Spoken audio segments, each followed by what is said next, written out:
Okay, we're gonna do Like a that. lot of scene skipping because this is all just the prologue that we've already done. Yep.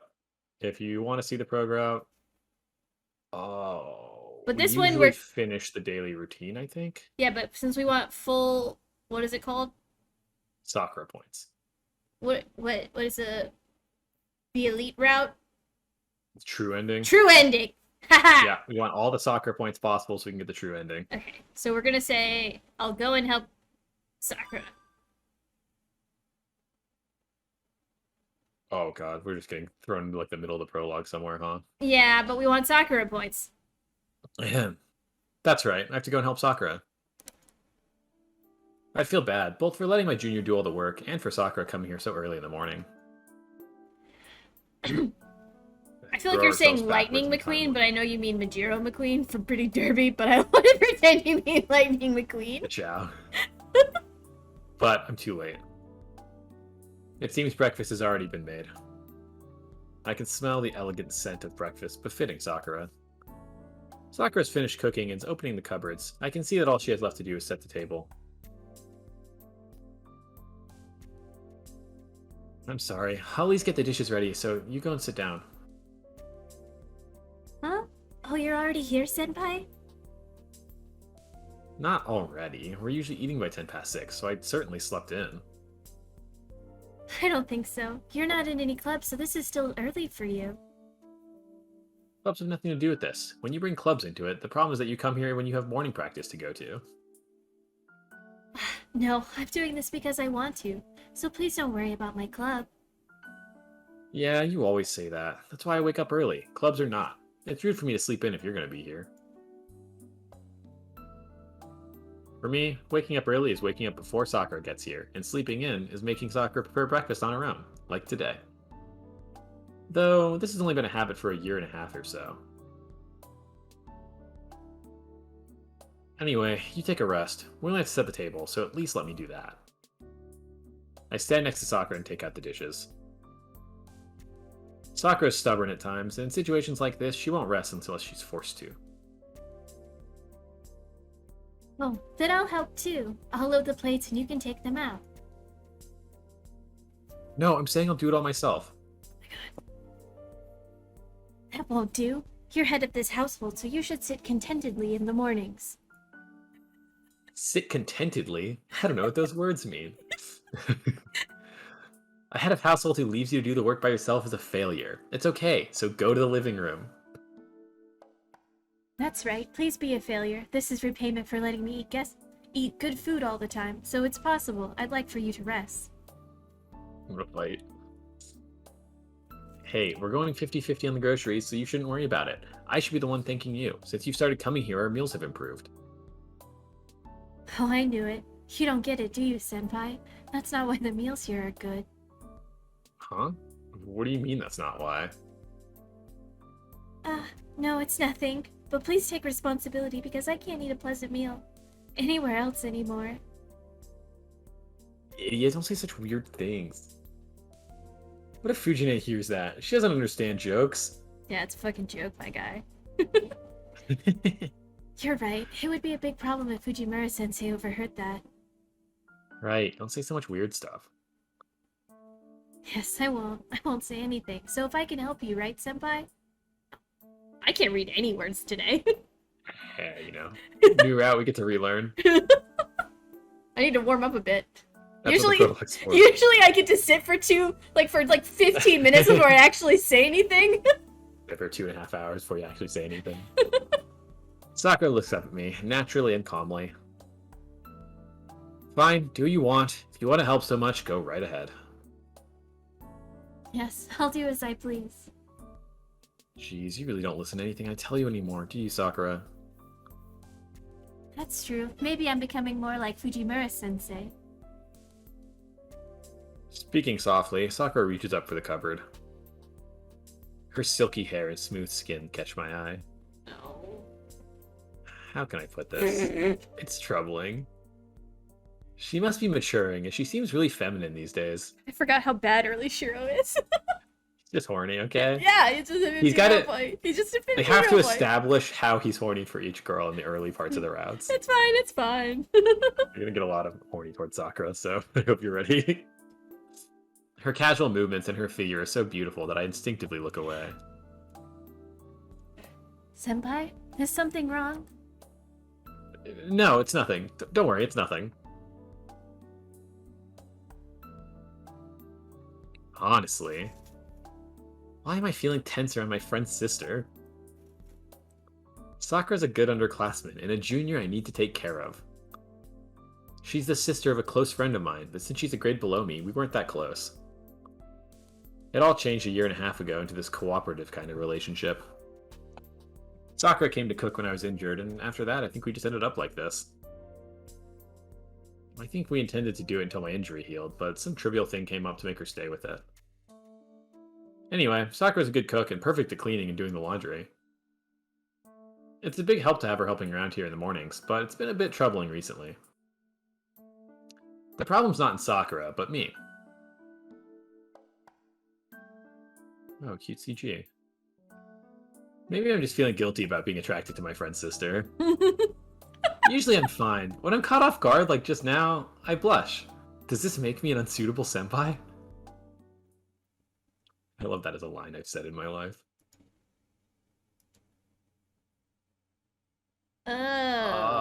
Which of these is more Sakura? I think we've done both these choices.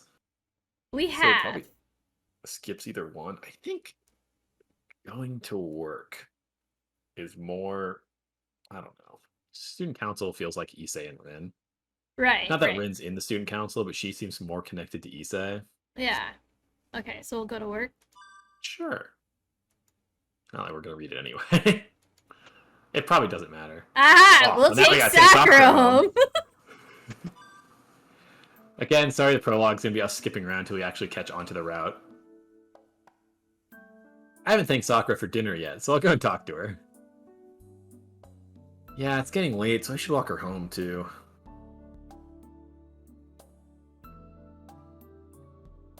Sakura's in the living room getting ready to go home, having finished the cleaning. Huh? Weren't you taking a bath, Senpai? No, I'll take it later. I'll take you home first. Take me home? Yeah, it's getting dangerous outside lately, so I'm gonna go walk you home. Your house is far away, so let me at least do this much since you're coming so far. Sakura falls into an awkward silence. Oh, I guess she doesn't want us to do that, probably. Did I say something bad? Too late, we're walking you home. I'm sorry. I appreciate your concern, but you should stay here. I'm used to going home, so I should be fine by myself. Well, that may be true, but it's getting dangerous these days, so I'll walk you home for a bit. But, if Nissan sees you, you'll be in trouble too. That's right. Sakura's brother, Shinji, doesn't approve of Sakura coming to my place. He can't object too strongly because she says she's going to Fujine's house, but it could be a problem if I take her home. It's a problem, but so what? I don't care what Shinji says. It's a much bigger problem that Sakura has to walk home alone at dangerous times like these. I don't care what trouble I get into. It's dangerous these days, so I'm walking you home. I'd feel bad letting you do that. It's fine. You're always helping me out, so let me at least walk you home. Or do you want to go home on your own? No, it's not that, but... Then it'll be fine. I'm confident in my skills. I should be able to fight off most assailants, so you should make use of me at times like this. I'll protect you, whatever happens. This is pre-training Shiro saying, like, I'm kind of buff for a 15-year-old. I'm sure I could fight a robber. You know, he probably could! Like, he's stronger than most people his age. I believe him. He does regular sword training with Fujine, right? Yeah. I just don't know if, like, a guy with a knife came that he would... Like, is he gonna bring the fucking shinai? I nudge Sakura towards the hallway with a glance. Senpai, is it really okay? You might get into a fight with Nissan again. I don't care. It's only right for guys to fight, and it's best when we talk honestly like that. He doesn't like to hide things, so it's best if he just comes out with any complaints he has. Sakura looks surprised for some reason. What? Did I say something strange? No, you didn't. I'm just glad you're such good friends with Nissan. Hmm? No, I don't think that's right. I'm probably the only one who feels better from it, and it might be the opposite for Shinji.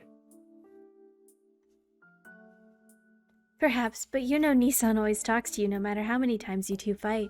He probably finds it hard to deal with you, but he likes you more than other people. So he's always concerned about you. He's not honest, so he likes people he doesn't like. What? I have no idea what I just said. I can't really reply to I that. have no idea what I just said. Neither does Shinji or Shiro. Yes, I envy you, so I thought I'd trouble you a bit. Sakura smiles.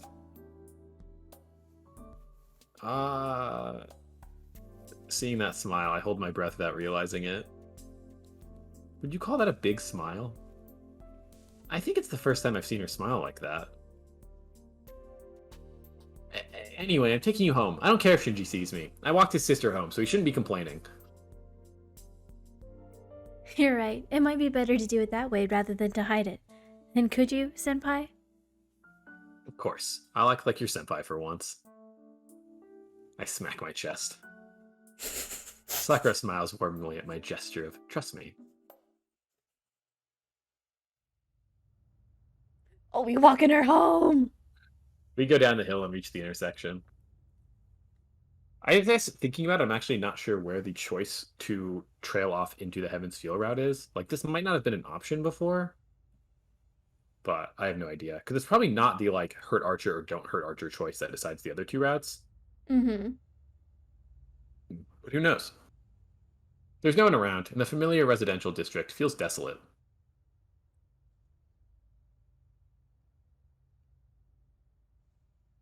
Not even 10 o'clock yet, but the town's asleep. The silence is strange.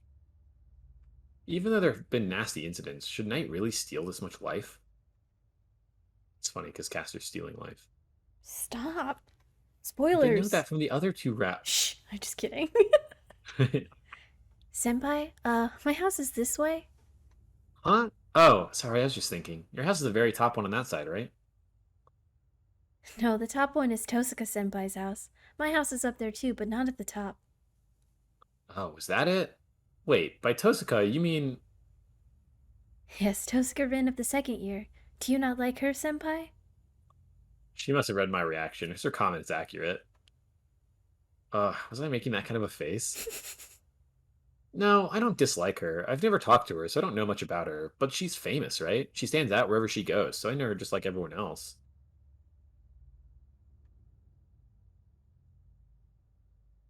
What about you, Sakura? You have the same Western-style mansions. Do you guys have a neighborly relationship? No, we're certainly neighbors, but her house is up on top of the hill. But how did you know her house was Western style, senpai? Sakura asks quietly. Oh, it's just something I heard. Something about Tosaka's place being a haunted house and all that. A haunted house has to be a Western-style house, right? That's true. It seems Tosaka senpai likes to be alone. When I was a child, I was told that a scary sorcerer lived up on the hill. That would be correct. A scary sorcerer, huh? I heard rumors like that too.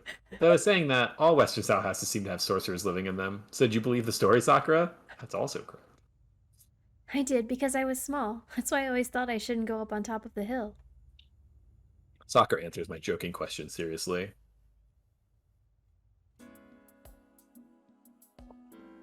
We go up the hill.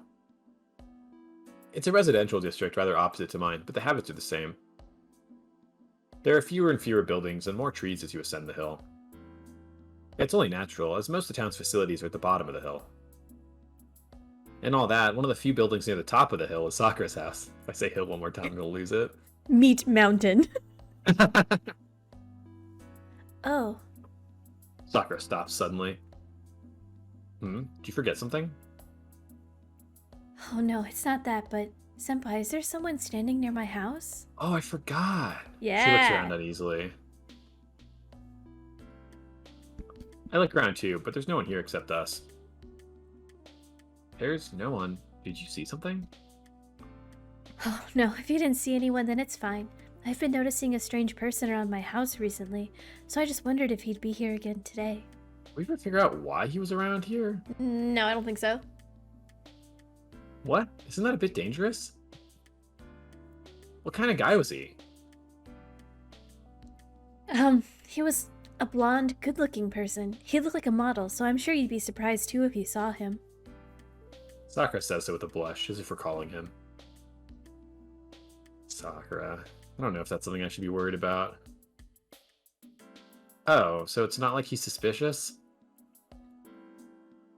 I don't know. It's just that no one has moved here recently, so I thought it was strange. Well, it is a bit strange. Alright, if you see him around again, tell me you're Shinji. We'll get him and make him tell us what he's up to. Yeah, good luck with that. Yes, I'll be counting on you, but please don't do anything rough. I don't want you to get into a fight. Sakura says so while smiling straight at me. It's alright. I'll ask questions first, so you shouldn't worry about it. I look away from Sakura's smile as I answer. Jeez, Sakura's gestures captivate me often these days.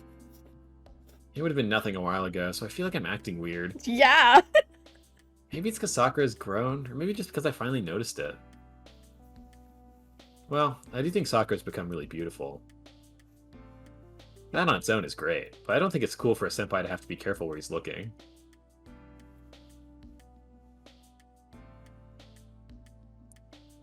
Good night then, senpai. I'm glad you walked me home. Idiot, don't thank me. You're the one making me dinner, so I should be the one thanking you. Sakura just smiles with satisfaction.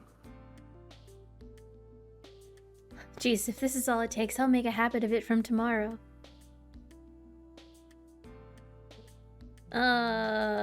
Shit. Oh, I was jeez. so confident. If this is all it takes, I'll make a habit of it from tomorrow. Please do. It's fine if you only do it once in a while when you feel like it, but please do walk home with me. Nissan will get mad, but I like being with you. Senpai, see you tomorrow. Thank you for today. Sakura calls back enthusiastically and disappears into her house. Oh, it's super enthusiastic of me.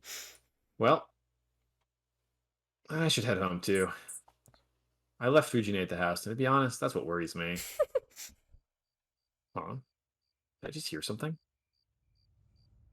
I can hear it. The sound of a creaking swing. It takes me a while to realize it's the sound of some bug.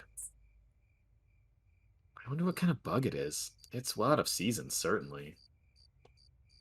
I imagine a longhorn beetle in the dark under the cold winter sky. You just know a lot about bugs?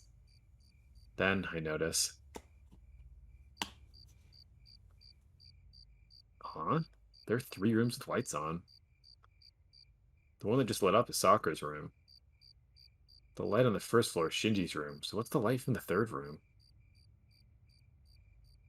Only Shinji and Sakura should be living in that place. Maybe it's a guest, or Shinji's in that room. Anyway, I've been here many times. This is the first time I've seen the light on in that room. Well, it's a big house. It's not strange for a light to be on somewhere in such a house. It's not strange, but... What's this? I still feel uneasy. I feel something, like a presence or a bad feeling. In the cold air, the unseasonal sound echoes. If there's such a thing as a hunch, the bug hidden in the bushes feels very ominous. Is it really just Shinji and Sakura in that house? Yeah.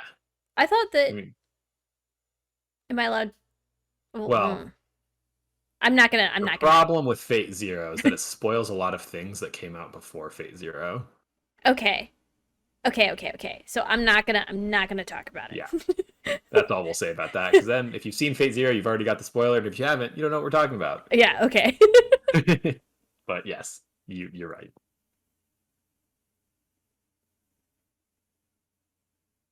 Yay! We're doing it again! 3rd time! Let's go! Oh, is this something you've seen before? Or, like, you just mean 3rd time playing the game? Yeah, 3rd time playing the game. Yeah, I'm excited. I'm just making... It's the 3rd time we've been on... 2-1-2-1 day 2. yeah, what is this? The 2nd day of January? The 1st day of February? I think it's the 2nd day of January.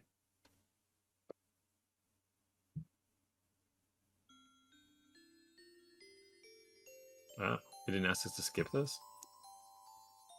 No? My awakening is dark. Perhaps I just don't dream much, but unless something really special happens, I always seem to have the same dream. What I imagine are swords. Now I'm trying to figure out if I hit the wrong button or not. Ah, it's fine. I don't know why it is, but this is the only thing that comes into my mind. There's no meaning or reason to it. It may just be one of the aspects making up Emi Ashira. There are no dreams to dream. The only things I recall from sleep are things I was taught a long time ago. For example, about magi. Even if I'm an amateur, if I'm a magus, it's only natural for me to understand the kind of world I live in. Frankly speaking, a magus is an exception who deviates from modern society. But even exceptions must band together to survive. Father told me the group of magi is called the Magic Association. He also said that I shouldn't associate with them. Do not associate with the association. The Magic Association hides magic and organizes magi. They basically keep watch to see that magi do not affect society with magic, but the strange part is they do not prohibit misuse of magic. According to Kiritsugu, the Magic Association is only interested in the concealment of magic. Even if a magus carries out his research at the expense of the lives of many ordinary people, the Magic Association will not punish him. Their priority is that magic shouldn't become public, so they do not ban magic. So, they're crazy people who think you can do anything as long as you don't get caught. Anyway, the surveillance of the Magic Association is thorough. Most magical research would cost the lives of ordinary people, and as a result, the existence of magic would become public. So the association doesn't allow research that would harm society. So magi stay at home and research quietly, while the normal world carries on unmolested. Hence, magi only try to hide themselves to escape the association. So perhaps I just don't know it, and a magus lives in this town. I hear Fuyuki City is a spiritually excellent area. Such an area always has a distinguished magus with a history. They're called the Second Owner, an elite, and the association entrusts the area to them. Magi who would live in the area must visit them and obtain their permission to construct a workshop. Looking at it like that, we're thieves living here without the permission of the landlord. Father was an outlaw who cut his ties with the association and moved here without the consent of the administrator of Fuyuki. The owner doesn't know that Emiya Kiritsugu was a magus. With reasoning like that, I think our position's ambiguous. Father, the real magus, has passed away. And I, his son and people, don't know the Magic Association and have not the skill to be a magus. From the association's point of view, they would want to catch an amateur like me doing things, but I've seen no movement yet. No, I've heard that Japan's relatively hidden from the eyes of the association, so I think I've just not been found out. That doesn't mean I can let my guard down. People say the eyes of the association are everywhere. On top of that, if you commit a crime with magic, the heretic hunters of the church will come after you. That just means that whatever you use magic for, lack of care will create enemies. I, Emi Ashiro, just have to study independently, taking that into account. Maybe it's been a while, but I don't really remember that dialogue. I feel like it was a nice summary of things that we've learned in, like, pieces, right? Yeah. Because it's all stuff that we knew, but it's more of just like a info dump rather than like an info trickle. Right. I wake up to see the sun shining in through the window. The sun may have just risen, it's still a bit dark outside. I'm really not good in the mornings. I get up, try not to be defeated by the morning chill, and quickly fold up my futon. It's 5:30. One of my strengths is waking up at this time, no matter how late I go to sleep. I do sometimes make mistakes and wake up late like yesterday, but I usually wake up early. Alright, breakfast. Since I let soccer do all the work yesterday, I have to return the favor this morning. I should finish preparing before soccer arrives.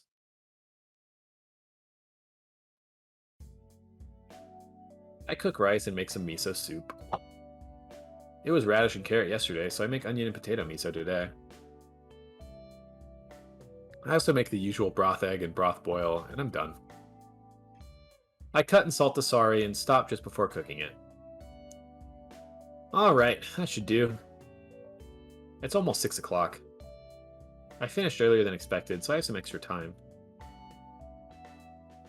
I gotta make one more side dish since Sakura's coming. We haven't saved in it in a while, and it makes me nervous. Yeah, I think we might be on the route. Yeah, I think You we're can probably fine. check that save. I don't know.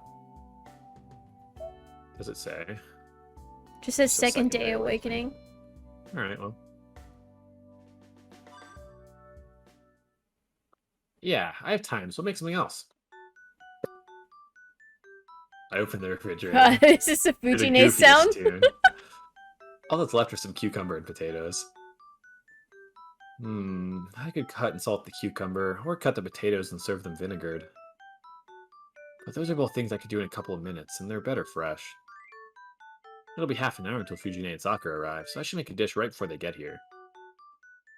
In that case, this is free time I can't make much use of. Is there anything I can do in 30 minutes? There's some chicken, so I could cook some bite-sized meat rolls with vegetables or something like that.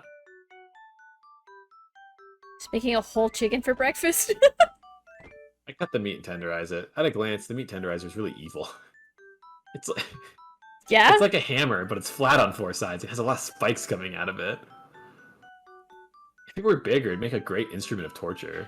I flatten the meat with a scary object, put some carrots and kidney beans on it, roll it up, cook it in the pan, and steam it with wine. Huh? Hold on, what am I doing? At that point, I regained my sanity. I was trying to make a side dish, as the sari was already the main dish. So what am I doing making another main dish? Honestly, I must have let my guard down, cooking just to pass the time. Huh? You were cooking just to pass the time, senpai? Yeah, the thing is, I was trying to make a side dish, but before I realized it, I was using the knife. Well, I guess habit's a scary thing. Of course, that's just an excuse. But isn't that alright? It's a bit big for breakfast, but since you made it, I don't think there'll be any leftovers. You think so? No, that's not the problem. There's no need for 2 suns in the sky. I'll have to ask one of them to leave. What? You're not going to eat it, senpai? I will. I wasn't planning it to, but I'll pack lunch today. That way it won't be a waste. Wow, senpai, you're going to make lunch right now? It'll be close, but I think I can at least get my... And then... I finally realized someone's behind me. Good morning, senpai. I'm here again today. Sakura greets me with a smile. It's not unusual for Sakura to come into the kitchen at this time. She always rings the bell as she comes in, but sometimes I don't notice, like this morning. Good morning, Sakura. Breakfast ready, so you can relax in the living room. There's some tea there. I answer her, staring at the frying pan. On the table is a pot of hot water, a teapot, and some snacks. Oh yes, you're perfect again today, senpai. Sakura's voice is lively, as if she's happy about something. And Sakura comes into the kitchen instead of going to the table. Senpai, you're making lunch, right? Yeah, it turned out that way. It's a good dish for lunch, so I thought I'd make some side dishes. Then can I help? I'll make my own, so... Oh, wait, if you don't mind having the same thing, I can give you some of mine. Yes, I was watching and I wanted to have some of yours. Alright, can you cook the rice then? We don't have enough for 2. There should be a fast rice cooker over there. Yes, I'll take care of it. I'll go and start that then. I hear the sound of her footsteps and of her trying on her apron, or her tying her apron. Senpai, we're okay with 2 cups of rice, right? I think that'll be enough. So much rice. It's With quick movement. Yeah. Especially like with a whole, like that's more rice than I could eat as its own meal. Yeah. With quick movement, Sakura comes to help in the kitchen. Maybe it's 2 cups finished product. It's still a lot of rice. Yeah, but significantly less than like 2 cups of dry rice. Yeah. But like 1 cup of like cooked rice is it's a lot of carb. It's very filling. Wow. It's very filling. Morning! Well done! It smells great! A little past 6:30. 30 minutes after Sakura, Fujine arrives as usual.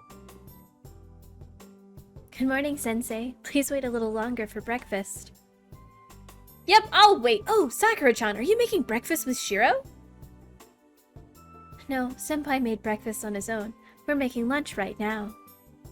Sakura's voice is really lively. Every fucking time, dude. Don't give me the line afterwards. We're not doing anything particularly fun, so I don't know what she's so happy about. I see, so of course you're in a good mood. Cooking and Shiro, so much fun stuff. Okay, we don't have much time, but take it easy. Is it like that? Laughing, Fujine sits at the table and pours some tea. Jeez, she must still be off dreaming. What's so fun about cooking for school? I put the pan back onto the rack. The food's made, so all that's left is to pack the lunchboxes. Sorry, Sakura. I made you do extra work before club activities. I wanted you to relax since you did a lot yesterday. Huh? Don't worry about that at all. Like Fujimura-sensei said, I find cooking fun. She smiles. Well, I know she likes cooking, but still, it must be hard for her getting up at 5 o'clock to make lunch. Besides, Sakura comes and makes dinner often. So if I'm getting her to cook in the mornings too, she might have no free time at all. Look, I'm grateful for the help, but you should relax, Sakura. You should sleep in during the mornings, and after school is for playing around. You don't have to come and help around my house. Well, I'm relaxing. You made breakfast today, and I got some food from you for lunch too. She smiles. It's been a year and a half since Sakura started to help out. Now she keeps coming back like this, no matter what I say. That's different. You have your own life too, so you can't just take care of me and Fujine. If you're taking care of us, you won't be able to do all the things that you want to do. That's fine. My only hobbies are archery and cooking. In fact, my goal is to beat you at cooking, and I think I'm almost there. You're not gonna beat me at archery. Sakura puffs her chest out boastfully. It's a good joke. I want to argue back, but it's true as she is about to beat me. So please don't worry about it. I like cooking here and improving is fun. I'm helping you to pay you back for showing me this great pleasure and for my own benefit. Does that mean you're stealing some of my skill every day, Sakura? Yes, I improve quickly just by helping you, so please be ready. I'll make you admit defeat someday. Wow. I can't believe she said it so bluntly.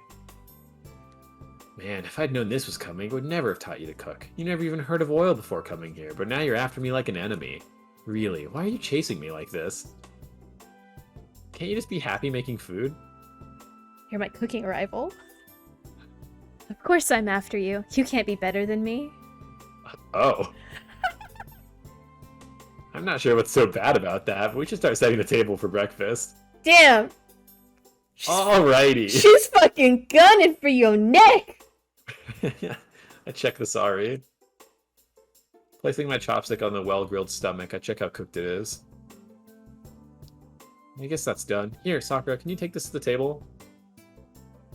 Yes, thank you, Senpai. I hand the plate of sari to Sakura.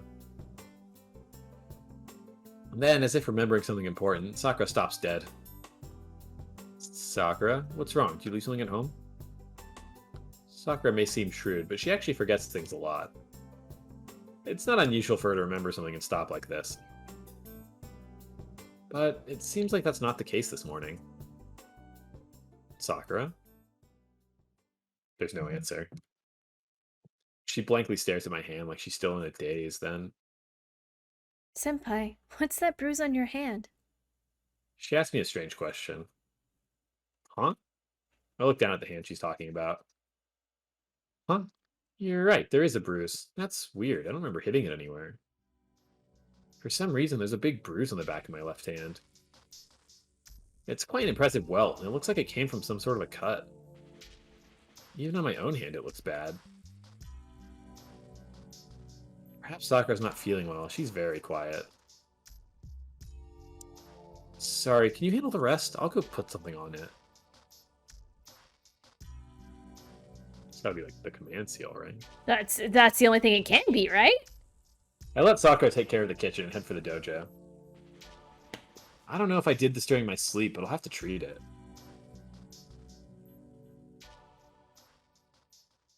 But for some reason, I'm worried about Sakura, who looked awkward and downcast.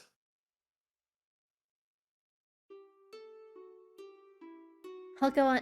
I'll go on ahead then. Sakura, you sure you're alright? You can skip your club if you're not feeling well. No, I'm fine. It's just a light headache, so you shouldn't worry about it. I only look bad because you imagine it. I'm doing really well today. She says so with a smile, but anyone can tell at a glance that she's just bluffing.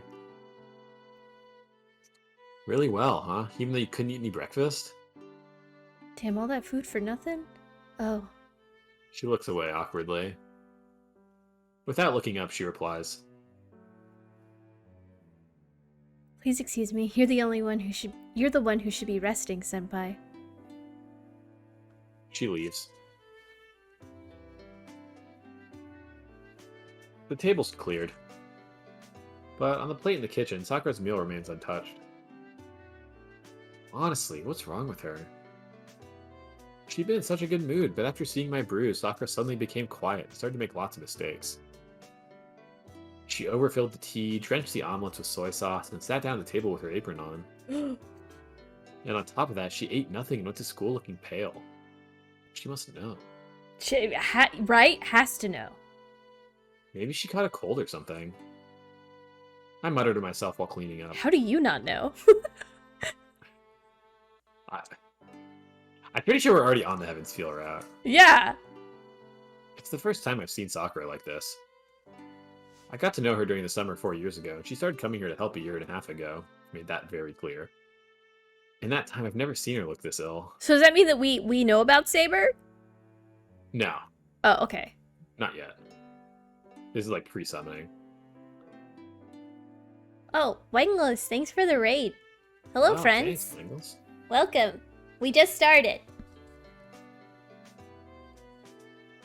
Eugenia will be at the archery range, so I don't think there'll be a problem there, but I should go check on her after school or something. Or sometime, sorry. I know, I ruined it. Oh, maybe? Weird. That was the extended prologue that we never did. Yeah, because I was like, I'm pretty sure I hit the OK button when we were skipping through these, and then it still just put us in the day, and I was like, hold, did I hit the wrong button? I guess that was just a continuation off the other Sakura choice. Yeah. Oh, yeah. Guess we didn't make a choice here either, huh? So this must be a different scene than we've seen before. Class has ended, it's time to go home. I can't go anywhere as I have work today. I should leave school and go straight to the neighboring town, but worried about Sakura. I see. I'm worried about Sakura. I know it won't do any good to worry about her, but I should at least see if she's okay.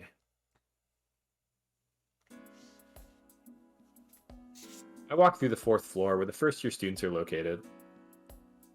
There's no one in the hallway, and not many left in the classrooms either. It seems they've already gone home or to their clubs. Damn it, Salk will be at her club too. Well, I've come this far. I'll go to her classroom, and when I've checked she's not there, I can head to work. Let's see. I look into classroom 1B. The red-tinted classroom is quiet, and there's no sign of life. There's no one in the classroom. All the students have gone to their respective destinations. In that red classroom, a lone shadow remains. Sakura? I enter the red world and call out to her. Senpai? The face, covered by her long hair, looks even more lifeless than this morning.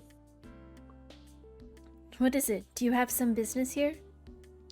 No, I have nothing to do here. I was just worried about you. You seemed a bit sick this morning. Sakura makes a gloomy face. She's clearly not doing well. Sakura, if you don't feel well, you should go home. I can walk you to the intersection, so let's go together. No, I'm fine. I don't feel bad. I'm going to go to the club as usual and have dinner at your place after that. I'm okay, so please don't worry. She picks up her bag and starts to walk like she's running away. Idiot, what are you saying with a face like that? Come on, skip your club. After all, there's no point in doing archery in that state. I grab Sakura's hand as she tries to pass me. Oh, A crash. Sakura almost falls over just from being grabbed. Hey! I quickly pull her hand back. The body I'm dragging is surprisingly light. You surprised me. Sakura, are you really alright? You're not standing steadily at all. Sakura looks away apologetically. Jeez, what's wrong with her today? Anyway, you're skipping the club today. I'll skip my work too, so let's go home. Sakura's silent and doesn't answer. She doesn't shake my hand off, but it also seems she won't go home obediently. What's going on, Sakura? You know it's pointless to go to the club like that. you're right, but Nissan wants me to, so I have to go. Sakura mutters. If she says so with a face like that, I can't respond. It seems the circumstances at Sakura's house are complicated, and they're not something I can meddle with. No matter how much I think she's part of my family, her real family is the Matos. Whatever I say, they're just the words of an outsider. You're only going to watch at the club? Huh? Oh, yes. I know myself that I can't shoot right now. I see. So you're basically just preserving Shinji's authority? I pull out a chair and sit on it. I also pull another chair out from the desk next to it. Senpai? Just sit down. I won't try to stop you from going to the club, but rest for a while. You can tell Shinji I held you up and made you late. I can't say that. If I do, Nissan will, Shinji messes with me all the time. It's nice to have something to talk about every day. And it's not a lie, so you shouldn't feel guilty saying it. I urge Sakura to sit down. Sakura sits down quietly. Alright, then wait here for a while. I'm gonna go and steal some tea from the student council room. You're forbidden from standing up until I come back. Huh? But you might get into trouble. Only if a teacher finds me. Hey, I'm used to this. There's no problem unless I run into a teacher in the hallway, so you can wait here. I can't. I can't wait here while you're doing something dangerous. Senpai, I don't care about the tea. The tea is dangerous? Getting the tea is dangerous? I'm saying it's not dangerous. Just sit down. Drinking tea in the classroom's a good thing to try once. Oh, I jump out into the hallway. The student council room isn't far away. I'll get the tea set quickly and surprise Sakura.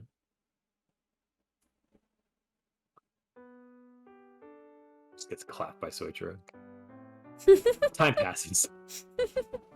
While we do something silly like drinking tea together in a classroom, we just stare outside. Outside the window is a glowing sunset that hurts my eyes. Sakura stares blankly at the sunset. I have nothing to talk about, so I follow Sakura's example and keep my mouth shut. Time passes slowly since we're not talking. Sakura isn't the talkative type, and she often just stares at the scenery. I guess she's more relaxed by herself. Come to think of it, Sakura wants to be alone a lot. It's not like she's excluding herself from the crowd, but she wants to isolate herself within the crowd. She looks outside the crowd more than in it. That must be why she stayed here in the classroom. Sakura doesn't actively try to spend time with others. Fujine and I are special. Even I wouldn't have known her if I hadn't met Shinji. Another Sakura CG. yeah, dude, we're so spoiled. What the fuck? I sneak a glance at Sakura. When Shinji introduced me to her 4 years ago, she was just a small girl. Now she's my junior who comes to help around the house, and her childish image is disappearing. Sakura's grown beautiful. No, she was beautiful before, but I think she's become too beautiful as a member of the opposite sex. On top of that, she's thoughtful and gentle. With that many good qualities, I can understand her being called beautiful alongside Susuka Rin. But it's strange, I don't understand it. Sakura's alone often. She doesn't seem to have any friends in the archery club, and seeing how she's alone in this classroom, she might not have any friends in her class either. Come to think of it, I only know Sakura from the archery club and from my place. I don't know how she is at school or at home. While I think about this, looking up at the red sky, Senpai, do you remember? looking outside, Sakura asked me a question. Remember what? It was a long time ago, back before I met you. You mean before we knew each other? Yes. It was 4 years ago, right when I entered that school. I wasn't used to the school, and I was walking about aimlessly when I saw something strange. Yeah, I really wonder how it ended up like that. Oh, that's still you, I think. Yeah. Yeah, I really wonder how it ended up like that.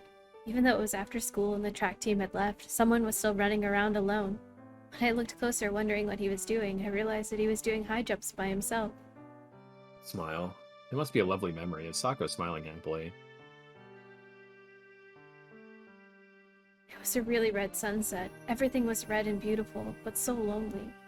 In it, he just continued to run alone. Running, jumping, dropping the pole, and repeating. There was no one around. He clearly couldn't jump over it, but he kept on trying. It wasn't something that could be done with effort. The pole was way over his head. Even I could tell that it was impossible, so he must have known as well. I understand, but I wonder what she's talking about. I don't think it's strange to see someone practicing even after school. Is this the same memory that Rin had in the last route? That we were also like, I don't think that was me, but... Yeah, but it's him! I was a bad girl back then. Something bad had happened to me, and I just wanted to take it out on someone. I wanted to see this person fail, give up, and be discouraged, so I kept watching him. But he wouldn't give up. He repeated it over and over, even though it was impossible for him. Not complaining at all for all that time. Wow. Maybe he was on the edge. Like, the next day was the test and he couldn't get chosen unless he could jump that high? No, that wasn't it. He wasn't on the track team or anything. Oh, I see. Well, that's fine. But why are you smiling, Sakura? Do you just forget? Did you like black out and forget the things you do in your life? I don't know. This is the second time this has come up, and it's weird.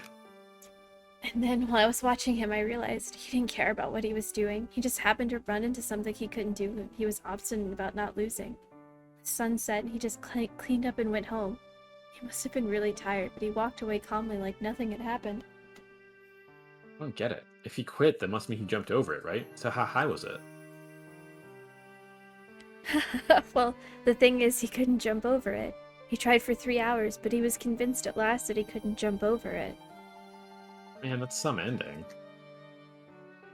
He was so earnest that I even worried about him.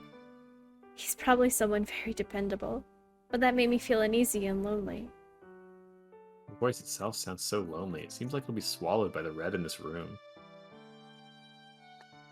Okay, I understand the story, but what about it, Sakura?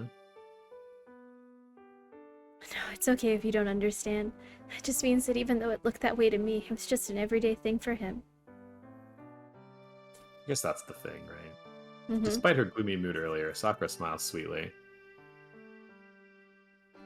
And then, even though I'm pretty dull, I understand when she puts it like that. I don't remember it myself, but 4 years ago was right after my father died. Back then, I did lots of reckless things, so I guess I did something like that. Sakura, so that was... Yes, he is the senior before me now. Back then, he was so small that I thought he was my age. Got him. Ugh. I wish you wouldn't talk about my height back then. Sorry, but never Well, touched me. I'm not that tall even now, but I did grow, you know? That's it. I've known Senpai since then. I see. That's the first time I've heard that. I look away. She saw me during an embarrassing moment. Then...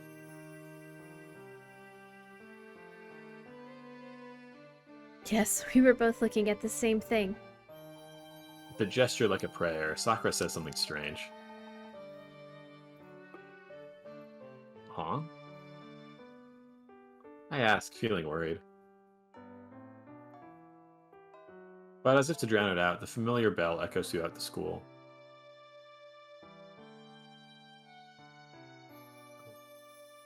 Oh, the bell. It's been 30 minutes since I stopped Sakura. The clock says 4:30. I guess I held you up too long. I'll clean up so you can go on ahead. You feel better, right?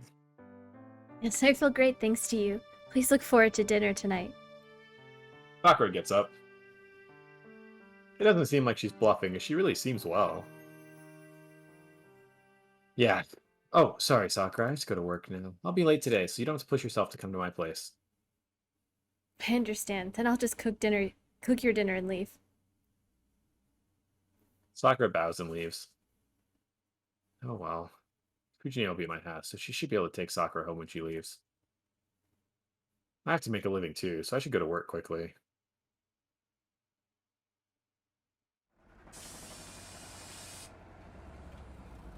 20 minutes after taking the bus from my school, I arrive at the neighboring town of Shinto across the bridge. Oh, it's not 5 o'clock yet? I guess I still have some time. Okay, Yama that makes City's a sense. residential. I was doing the math. I was like, hold on. It was 4:30, and then it was 20 minutes, and now he's got 10 minutes. But there's no way that he's not cutting this fucking close. Yama City's a residential district, so there's no part-time jobs there, but the developing Shinto has many available. The school approves of students having part-time jobs, so I work a few easy ones. I prefer hard physical labor that ends as quickly as possible. It's killing two birds with one stone, as it builds my body while I get paid for it.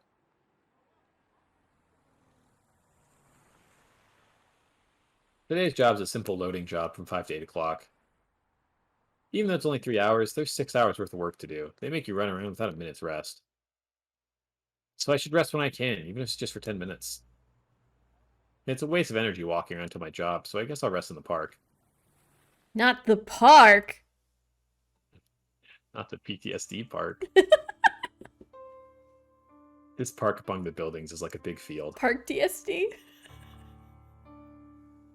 Park dramatic trust. A park should be filled with people like families and lovers on weekends, but it's empty here now. No, this place is always desolate. This place is the same as always. I'm a bit sad. The utterly neglected ground looks awful compared to the neatly organized surroundings. The desolate area makes the wind feel cold. This is the remains of the conflagration 10 years ago, and this is a place where I was saved from burning to death. I wonder why they don't plant grass here. It's a waste to keep it like this. It's a large area, so if they retiled it, the park would get bigger. Thinking absent-mindedly, I sit down on a bench.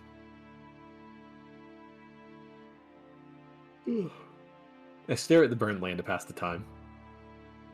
I don't remember what happened here back then. All I can remember is that it was hot and I couldn't breathe. And that people died trying to save others. I wonder why. For example, an adult that tried to save a child from a burning house. He saved the child but died in its place. For example, there were people who had their throats burned, but they gave what little water they had to one guy and the others died. For example, there was someone who ran alone to get away from the fire as fast as possible, and everyone that he passed on the way died. And for example, people who died because they gave away something that was saving them, only to save others they didn't even know. I didn't like things like that. It makes me mad that those who tried hard were sacrificed. Am I greedy to want an ending where everybody's safe and happy? All I wanted was to see people relax peacefully, so why couldn't I manage such a simple thing? That's difficult. What you want is to save everyone. Kiyotsugu answered to that question when fuck. That's a really awkward way to phrase that. Kiyotsugu answered so to the question I asked as a child. Yeah. Of course, as a child I denied it. Because Kiyotsugu saved me. I knew he was a sorcerer who could do anything. I knew he was a superhero who couldn't ignore people in need, who saved them for no benefit. So I believed Kiyotsugu could have saved everyone back then. When I told him that, he made a troubled expression and said something that I remember to this day.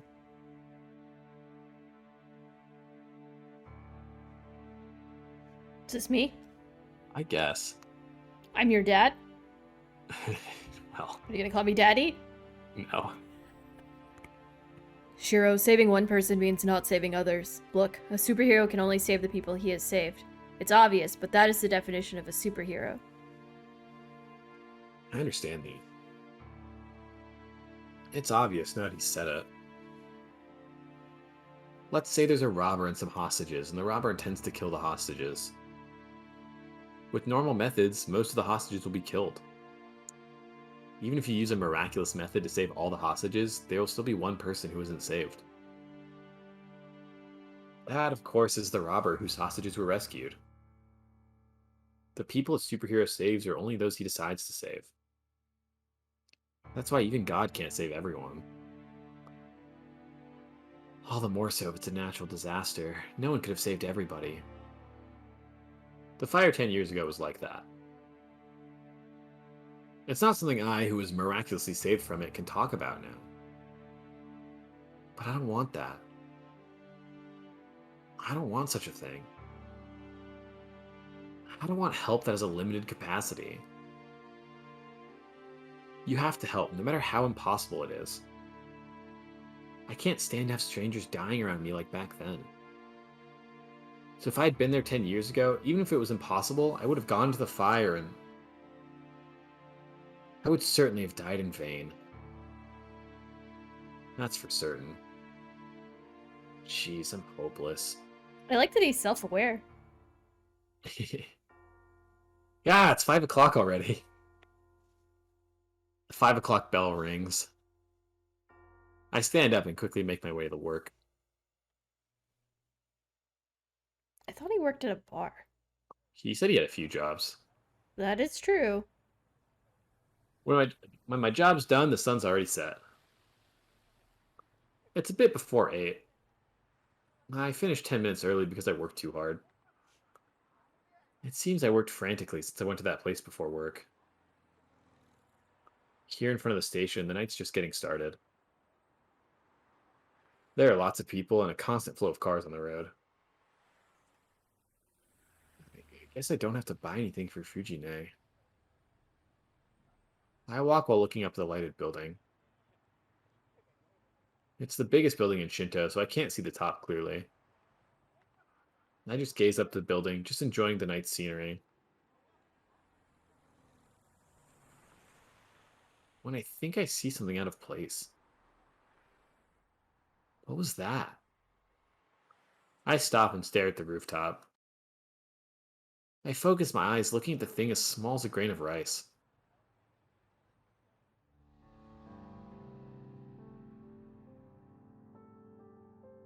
Classic scene. Hi, Mars. It looks like someone I know. Why is she there? What would she be doing there? With her long hair fluttering and doing nothing, she looks down at the town. It doesn't seem like she notices me down here. No, there's no way she could see me. She's so high up that I, with better eyesight than most, can barely see her by improving my vision with magical energy. I can recognize her since she's standing there alone, but there's no way she would notice me down here among all these people. She's just looking down at the town. Maybe she's looking for something, as I can feel her sharp stare, even down here. I forget about time and keep looking at the girl standing in the sky. She's at the top of a tall tower. She's like a witch, looking down at the earth with the moon behind her. Witch! Oh.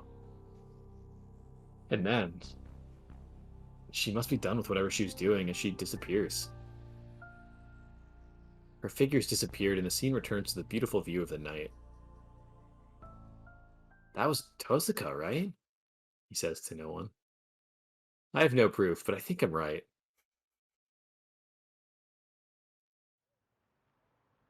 There aren't many girls with looks that stand out that much. And more than that, I'm not stupid enough to mistake a girl I secretly admire. I see, but still. Well, it's... Tosca sure has strange hobbies. That's what you're going with? My hobby What else is do you do? standing on the top of skyscrapers. I returned to Miyama City. Unlike Shinto, it's really quiet here, as if it were midnight already. I wonder if Sakura's okay. She seemed to be feeling better, but... Oh, fuck. What'd you do? No, I did a little burp and some, spicy food came up. It's just a lot spicier than I expected it to be. Yes, Minerva? You want to read Jake's lines for him? Whew. Okay. She seemed to be feeling better, but since she came to my place to make dinner, I think I've made her push herself again. I guess I'll go check on her. It's not like I'll achieve anything by going to her house now, but it should make me feel better than doing nothing.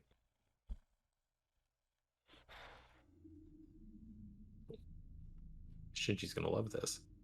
There's nothing wrong at her house. Shinji loves everything. There's no sign of the strange foreigner Sakura was talking about, and the lights are on only in Sakura and Shinji's rooms as usual. Okay, hold on. Minerva, you Huh. gotta go be in your home. Go be in your home. Thank you. Wait a minute. Then what was that light yesterday? Was there someone other than Sakura and Shinji in the house? Okay, so we've got new character for this route. Okay, so you do most of the talking. Is this me? Do we know if this is a boy or a girl? I think it's a boy. Okay. We I don't. think there is It's not Shinji, No, and it's not my husband. I don't think so. I mean, I could be wrong, but I'm pretty sure I know who it is. Yeah, I don't think he would lead anything with "excuse me," so I was very much doubting that it's Here, my husband. let's just pop generic male voice and we'll let the scene play out. Excuse I'm me. worried. Sorry. Sorry. Sorry, you made me feel like we were ready. You made me. I'm so sorry. That's fair. I baited you. I did that. My concern is that you're gonna start getting a lot of voices at once. Uh-huh. But I think take this one. I don't know. Yeah, I'll start with It's this just that- one, and then we'll just kind of yeah. go with it. And if I have to hand one off, it's fine. Right. That Okay. works. Okay. Excuse me. Do you need something? Huh? I spin around. In the darkness of the night, as if hiding in the sound of the bugs, a figure is standing. Oh, I'm an old man. Yeah, I didn't want to tell you, but I figured we'd correct it when you got to the next voice line.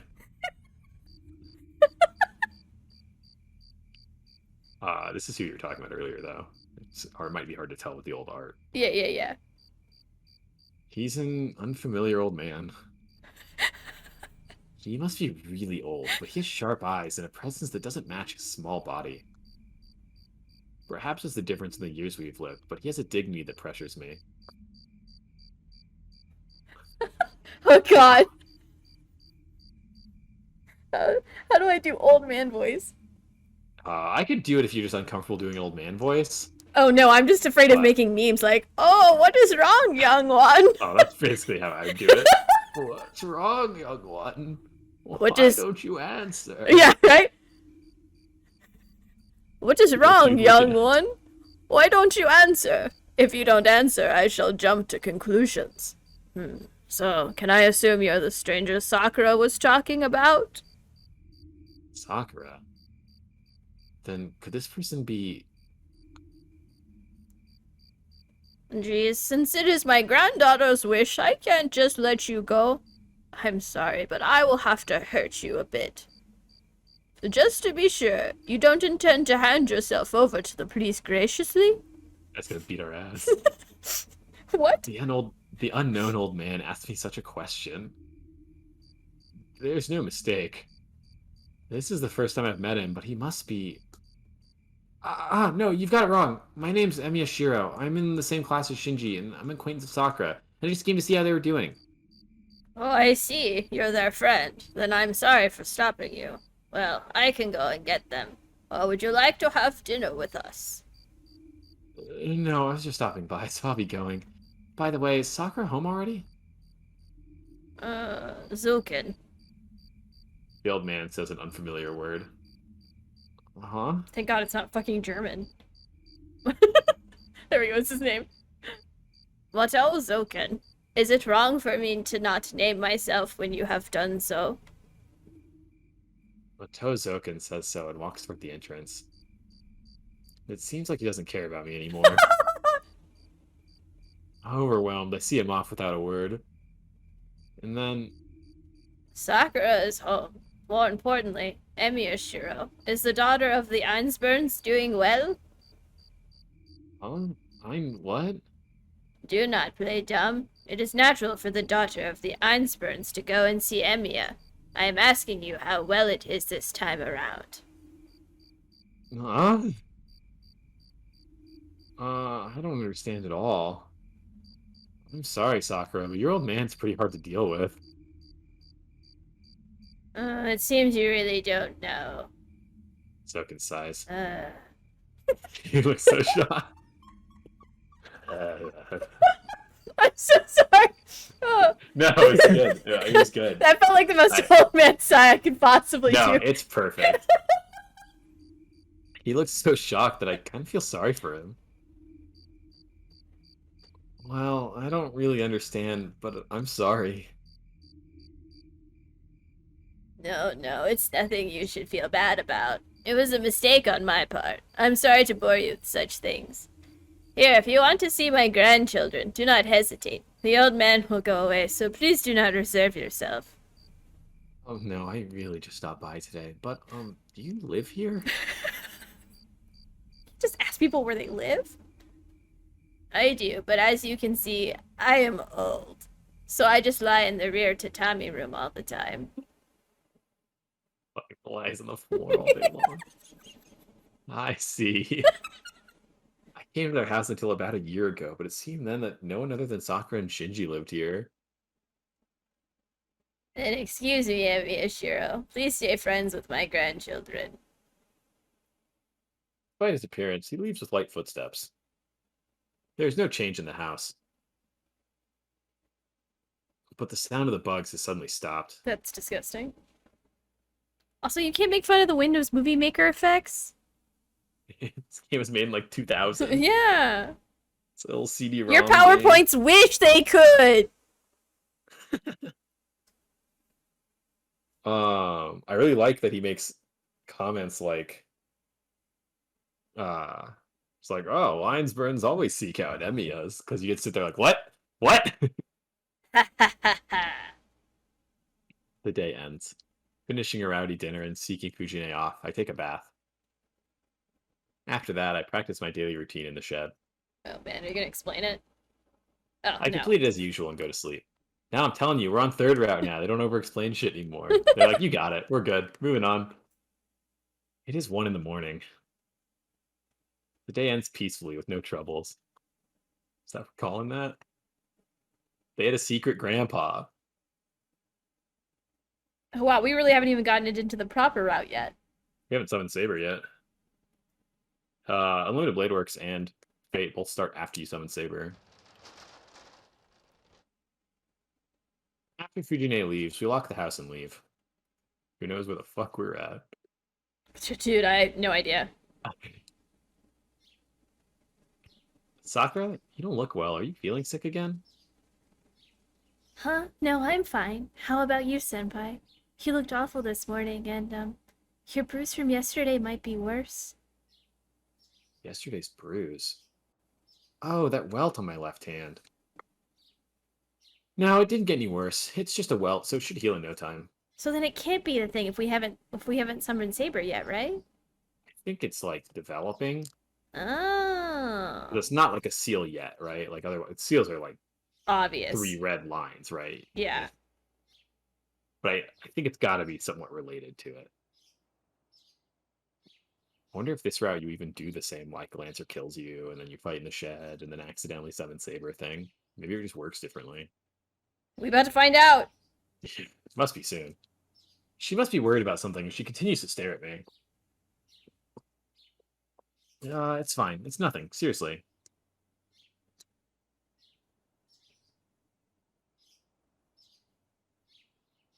What? You've been acting awfully strange since yesterday. It's just a welt, right? Or what? Did you step on my hand when I was asleep?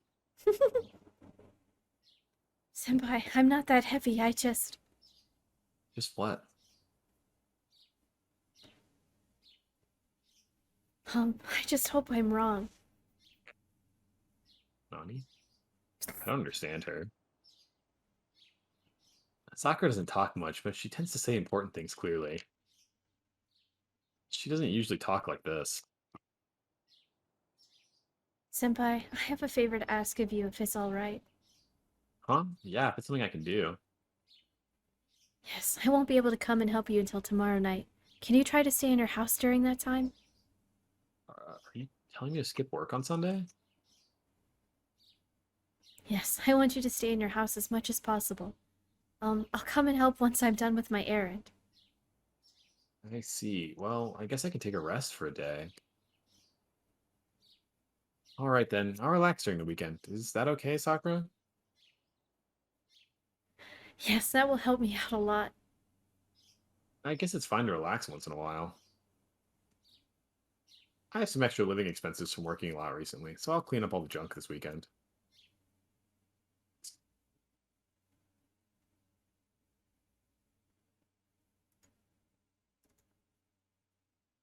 Summoning of Saber versus Lancer. Okay, okay. Lecture on Masters. Alright, alright. Get that shit. Kodamine Church. Alright, alright. Oh. Yeah. We have to fight. Like, where the fuck are we? I don't know. Yeah, now I'm I'm like, nervous. there's no way we missed the window. There's no shot we missed the window. We talked to Zoken. Yeah, okay, but we... So Lancer versus Saber's already happened based on the notes. Right, and now we're going to the church with Saber. And then Kodamine is like, you can quit. You can give up the command seal right now. Oh, and then we're not. We're gonna fucking fight his ass. Yeah. Well, we don't fight him. Yeah. We just tell him we're gonna fight? Right, we're just saying, because if you give up the command seal, Saber just kills you. Oh, right. I mean, I wouldn't hate it if she stabbed me. Gosh. Also, I don't see those because there's like a separate pop-up. So if you could like let me know what the name of the scenes we're skipping is. Sorry, I haven't been naming them until now. So that is my fault. I forgot that only I can see the well, the stream can't see the secrets. No one can see the secrets but me. Oh, okay. That makes sense. This one says Kodamine Church decision. Yes. The strongest enemy. Skipping. This was... Fuck, are we just on the wrong route? Can you take a minute if we're going to Google this? I don't think we're on the wrong route. I just hit the start button, right? This is all... Okay, here, hold on. We'll save it. Okay, no, we're good. I just checked. Okay. This is the last choice we make before we're like on the route though. We have to save Saber because otherwise I think you also die. This is when you're fighting Berserker and you take the really you like see it's that flash image of Saber you see 1,000 times for the rest of that route where she's like bleeding and standing on her sword. Oh, right. Okay, so this one says chest blown out. Last distortion. Whatever this is. Okay, also I need to grab beer real quick. You would do this to me. There's a sound. It's hard to determine if the sound is someone crying or something being dragged. The sound is all there is. There are only decaying things here. The stone walls are fragile like rotten trees. And the air is sweet like honey. The living things on the floor are melted like ripe fruit, and even time is rotten and meaningless here. Disgusting. This space is worn out after a long period of time. This darkness is the grave of all that we're not mourned for because of the tenacity of a certain bloodline.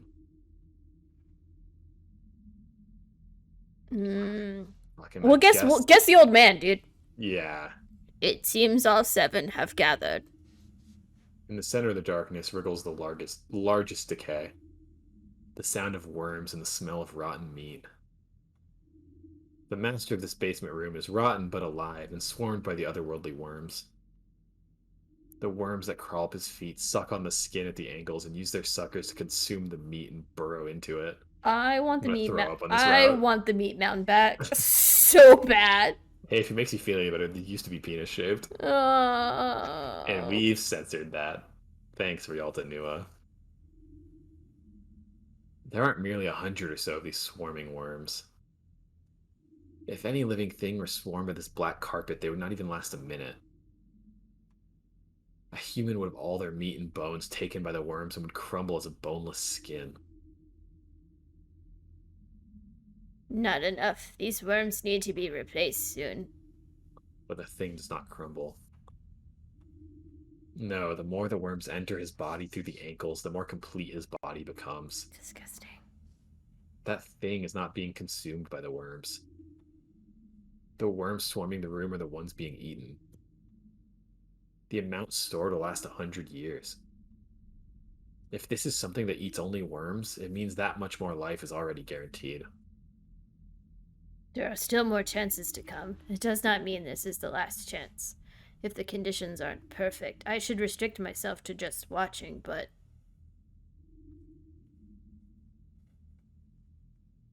Well, says the figure with a smile. Yeah, I don't know how we did that. The place this time is far from perfect. The hole is opening less than 10 years after the last battle. The supervisor, the priest, has 2 servants, and the servant residing at the Ryudo Temple has summoned a servant herself. Wow, he knows everything! The conditions are not good. The grail that would be filled in such an unstable battle would be far from perfect. Even if the gates opened, it wouldn't be possible to reach inside it. Then I should just restrict myself to observing, but unfortunately the pieces I have are well suited. That's the best part about this route, is they get through all that shit real quick. Yeah. They're like, da-da-da, Kodamina has 2, caster summoned 1, da-da-da. They're like, you already know all this shit. The condition to fight for the Holy Grail is terrible. But one thing, that thing created after a lot of work has been completed perfectly. It shall reach it once it's open. It shall definitely reach the Holy Grail if it makes no mistake in the procedure. After all, it's had the content of the Holy Grail planted within it. It's a cellular tool that's been contaminated by the Holy Grail for the past 10 years. So as things with the same origin, it's only natural they'll attract each other. There is a next time for me, but that thing won't last long. I received it as an afterbirth, but I never thought it would turn out this well. That thing prepared as an experiment is so suitable you could call it perfect. It was planned to be disposable, but if it can be used, it should be. Either way, it's something that was planned to be disposed of. Even if it's destroyed in battle, it doesn't change the fact that it will be disposed. Then there's only one problem. How will I motivate it? Prepared, compatible work hates conflict. It'd be simple if its mind could be taken over, but the work's mental barrier is stronger than expected. Well, one with a strong magic circuit was what was wished for. So it's only natural for it to be strong against a poison that tries to violate the self. Should it be the obedient doll or the superior pupil? As long as the latter is decided, controlling it's out of the question. Once is fine. If there's a small opening, it will seek the Holy Grail on its own, but... Creating that small opening's the hard part. It doesn't have a mentality that will break down under external pressure. If it did, it would have broken already 11 years ago. That thing is the strongest fortress that has no blade to strike back. Then, what will break it must come from within. Its emotions will become the key to change it. You're here. Then I shall create that small opening. Footsteps echo through the darkness. The appearing person walks to the worms in the middle of the decay and...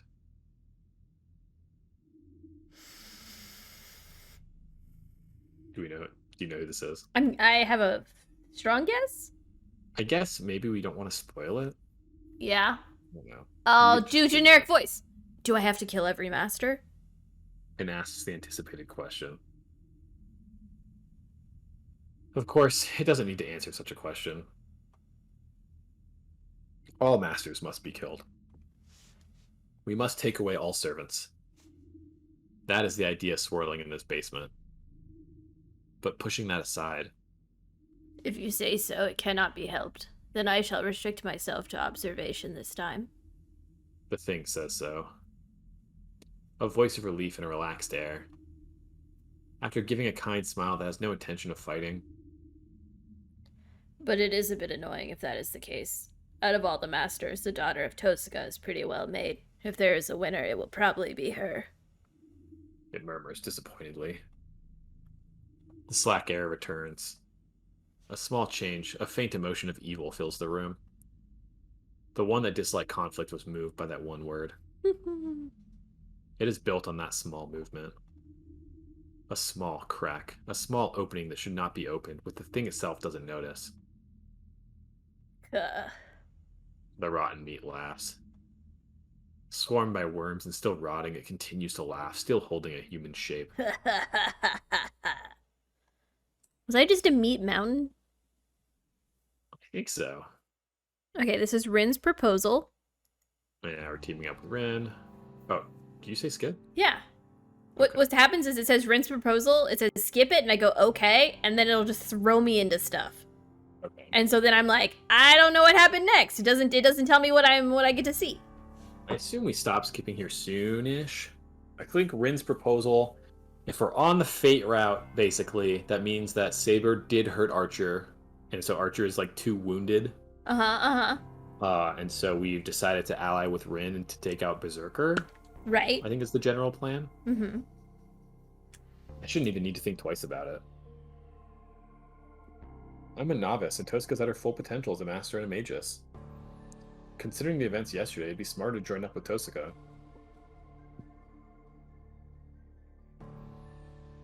I touch my stomach, the place I got cut. It's wrapped in bandages, and touching it sends waves of pain and nausea through me. It's only natural. I wasn't just cut, I was almost split in half. Oh, right. Thanks to Tosuka and Saber, I'm still alive, but as long as Berserker's after me, I'm a dead man. But something still lingers in the back of my mind. The black giant called Berserker. The girl in white accompanied by the strongest servant. Ilyasville von Einsburn. That's the name Shinji's grandfather said. Himiya-kun, I want to hear your response. Oh, I'm sorry, I was thinking about that Ilya girl. Joining up with you means we'll be fighting her, right? Yes, she's ready to fight, so we just need to retaliate. We need to defeat all the masters anyway. If she wants to kill us, we should do likewise. Tosuka's mind is made up. Fucking murder. In Tosuka's mind, that girl's just an enemy that must be defeated, but... I know there's something wrong with me for thinking this way, but I don't want to fight her. Himiya-kun, I hope this isn't the case, but don't tell me her looks are deceiving you. She glares at me. She's sharp. I didn't realize it, but my hesitation seems proof that I was being deceived. She's Berserker's master. If she has such a strong servant, she must be a powerful magus. I shouldn't focus too much on her outward appearance. I shouldn't, but... I'm sorry, Tosuka. I'm glad you're worried about me, but I can't give you the response you want. This is a serious matter, you know? I feel I shouldn't rush to a decision. I look directly back at her and answer. Tosuka narrows her eyes a bit and nods emotionlessly. The negotiations have failed. Well, you have a point too. If you really want to win, you can't trust anyone. That's not it. I trust you, Tosuka. It's just that I can't decide on my own. If I'm Saber's master, I can't make a promise without her consent. I see. That is true. You are a master now. Giving a nod of understanding, Tosuka turns away. She strides to the door, her hair fluttering behind her. But just before leaving, the girl who could have been my ally gives me one last look, and... Goodbye. We will be enemies the next time we meet. Like the girl Ilya, she leaves a cold warning. That happened last time? I don't think so. I think we Oh. said, let's team up, and she's like, alright, we gotta fuck up this little girl, and you're like, nah. And I think last time she convinced you, but this time she's like, alright, fine. Do your thing, bro! This background's different, too. This is the Heavens Feel, like, card back. This one says Morning Dojo. Saber explains the rules. We are skipping. I'm skipping that shit. Oh. Why does this happen? I hit okay. It says skip the scene, and I say okay, and then it gives us is Saber this... in the dojo. Well, I think this... Oh, okay, it's at the end. I bet the Master. title screen's different now that the card changed. Shh. Master, I have simplified things, but that is all the explanation I can give you. Okay, it was quick, but I get it now. Sorry, Saber. You should not be sorry. If you understand the situation, you should be deciding on a plan of action. She leans forward expectantly. I see. Saber's the same type as Tosca. Attack first. That's good in its own way, but I can't decide what to do when I don't know what we should be doing.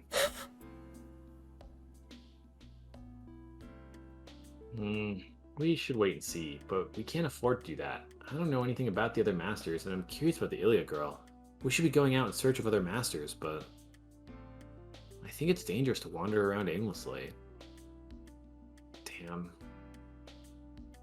Maybe I should have cooperated with Tosca. Ilya, what about Berserker's masters, Shiro? Huh? Oh, no, I'm just wondering why she's after us. And that wasn't the first time I met her. I've met her once before, and I've heard the name Einsburn before as well. Then, after hearing the name Einsburn, Saber gives me a hard look. Saber, do you also know the name Einsburn? Oh, right.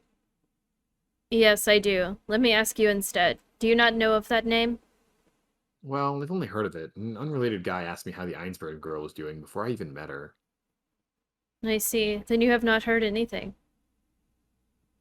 Saber closes her eyes and ponders. This must be fate. You should go to the church if you would like to know about the Einsburn family. That priest should be able to answer your questions and guide you to the path you must take. The church? You mean the church you went to yesterday? But he told us we shouldn't go back there unless I want to revoke my command spell. He must have said that for expediency's sake. That rule is only part of the face he puts up for his association. It has no power if you are not part of their association. That's certainly true. Tosca belongs to the Magic Association, but we don't. We wouldn't gain anything from following their orders, so we can ignore them. Do you understand? That place may be a last resort for you, but you are under no obligation to follow their orders. You're right, but I still want to avoid that place, and I don't think I should go see that priest too much. Kodomine Kire. That priest feels strange. It's not that I feel enmity or danger. I must not see that man. I'm scared because I might crumble in front of him. I understand how you feel. I do not want to have business with him if I could help it. He declares this with a straight face. That's unexpected. I never thought heroic spirits would have difficulty dealing with human beings, and most of all... I know I don't like him, but why don't you? You haven't even met him, right? Saber hesitates. After frowning, she lifts up her face as to shake off her hesitation. He took part in the last Holy Grail War. I do not know which servant he had, but Kiritsugu always took him seriously. Uh-huh. I know that, but what'd she just say? Saber, why do you know my father's name? I was Kiritsugu's servant. Emiya Kiritsugu was a master in the last Holy Grail War. He cooperated all the way through to the final fight. During the war, Emiya Kiritsugu saw the priest as his greatest enemy. He believed the priest was the only one who could defeat us. We got that out of the way real fast. Wow! Just like right away. That one conversation with Grandpa changed everything. Hold on. Then what? My father was the master in the last Holy Grail War, fought along with Saber, and... Stuffed a he's part of sheath. the cause of that disaster? You're lying. That can't be true. Then why didn't Kodomine tell me? Why didn't my father tell me about it? I do not know. I could never understand what Kiritsugu was thinking, but I am sure the priest did not tell you because you did not ask him. He is a man who will answer you if you ask. He will tell you the truth if you inquire him about it. Saber stares at me silently. It's the meaning of being a master. Her green eyes tell me to go to the church of my own will if I want to know about Emiya Kiritsugu. Damn, that's a big shift. That is a humongous shift. Humongous. Oh, yeah, I fought in the last war. He was there too. No big deal. I head to the church. Saber must plan to watch over me since she's following me in that outfit. I look up at the church. Even though Saber urged me to come here, I'm still not prepared. I don't feel like going in there to ask the priest about what happened 10 years ago. Master, I turn back to the girl behind me. I shall wait here. Please face the priest yourself. I know. I came this far, so I won't back down now. Please do not tell the priest that I was summoned. You should not tell him that the same heroic spirit was summoned twice. Okay, I'll ask him only about Kiritsugu. I'll be back quickly, so wait for me here. Very well. Please be careful, Shiro. Call for me if danger approaches. That priest makes me uneasy. I do not know what will happen to you if you let your guard down. I feel the same way. Don't worry. I'll escape and call for you if anything happens. I take a step onto the stairs. I enter the church, leaving Saber under the winter sky. I'm so nervous. Oh, yeah. This is the first time I don't know what's gonna happen, guys. I don't see the priest in the chapel. In his place, I see a man sitting in a chair. His hair is golden. Oh, Jesus. He must be a foreigner. Already? Excuse me, is Father Kotomine here? I need water. Should I wait? No, you're fine. I ask him, not expecting a response. The man slowly gets up. At that instant, all my muscles stiffen up. He walks to me. There's something odd about that simple action. He's walking towards me in a casual manner. That's all he's doing, so why am I getting ready to be killed by this man? I can't tell if it's you or me that says oh. It doesn't matter. Oh? The man raises his arm. It reaches out from my neck and stops midair. You are entranced by something unpleasant. He withdraws. Yes, that's only natural. I'm actually the strange one for thinking he was going to kill me just because he was coming closer. He did reach his hand toward our neck. Wait right there. You have business with Kotomine, right? He disappears behind the altar. God, you just roll into church and fucking Gilgamesh is just sitting in the front row, just hanging out, chilling. Heaven's Seal has no rules. Several minutes pass. I'm surprised. Have you retired after only half a day, Emiya Shiro? Kotomine appears, greeting me with that annoying tone I remember from last night. That's not it. I came here because I have something I want to ask you. I wouldn't come here for any other reason. Oh god, is Gilgamesh gonna hear that we're related to fucking Kiritsugu? We're about to find out. Very well, I'm a busy man, so I do not want people to be attached to me. Kotomine draws closer, his firm footsteps filling the air. You gonna kill us? Is this what you'd call invisible pressure? He has a severe air about him that makes people conscious of their weakness. It must be a good characteristic for priests, but could it also be their greatest fault? What is it? Go ahead and ask if you have a question. There is no need for greetings between us. He's right. There's no need to be friends with him. I came here to confirm what Saber told me. I should ask him and quickly leave. There's only one thing I need to ask you. Why didn't you tell me about it? What did I not tell you?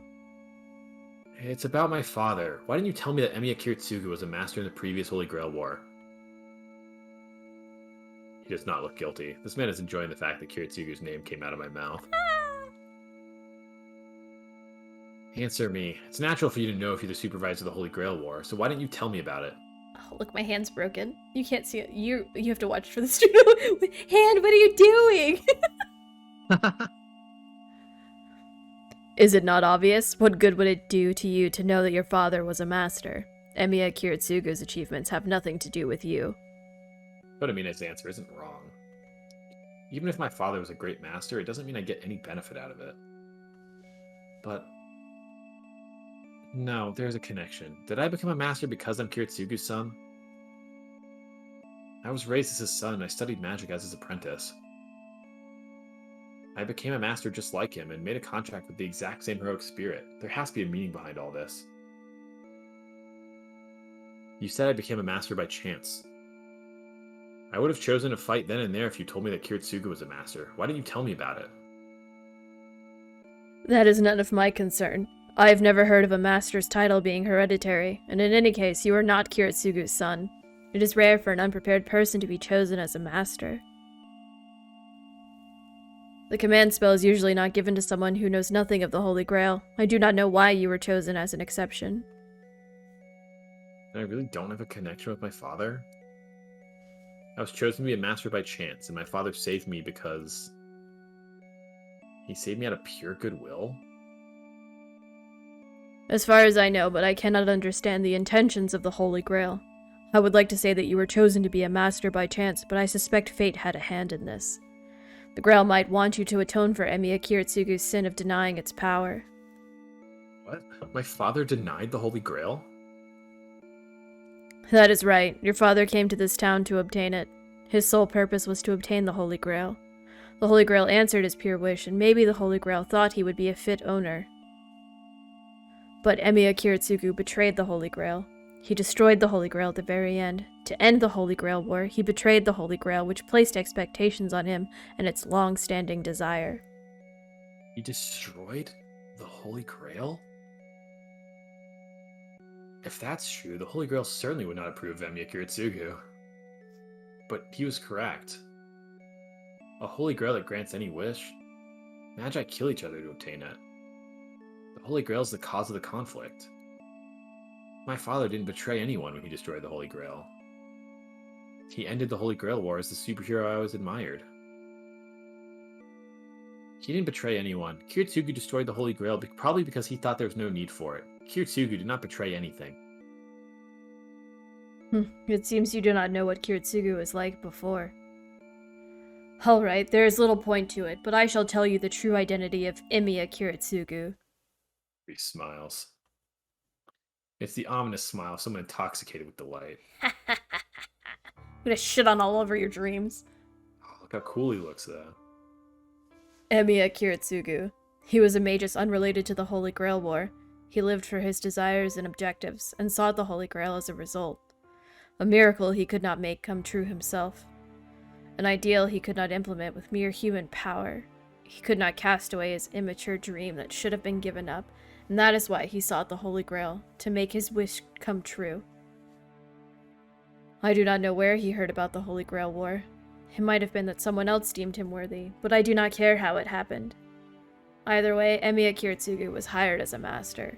He was named the greatest master by the Einsburns, a family of magi that is the cause of this ritual. Having learned from the previous 3 wars, the Einsburn family sought a master specialized in battle. The magic of the Einsburn family is not suited for battle. Therefore, they put their trust in Kiritsugu, a strong magus who did not belong to the Magic Association.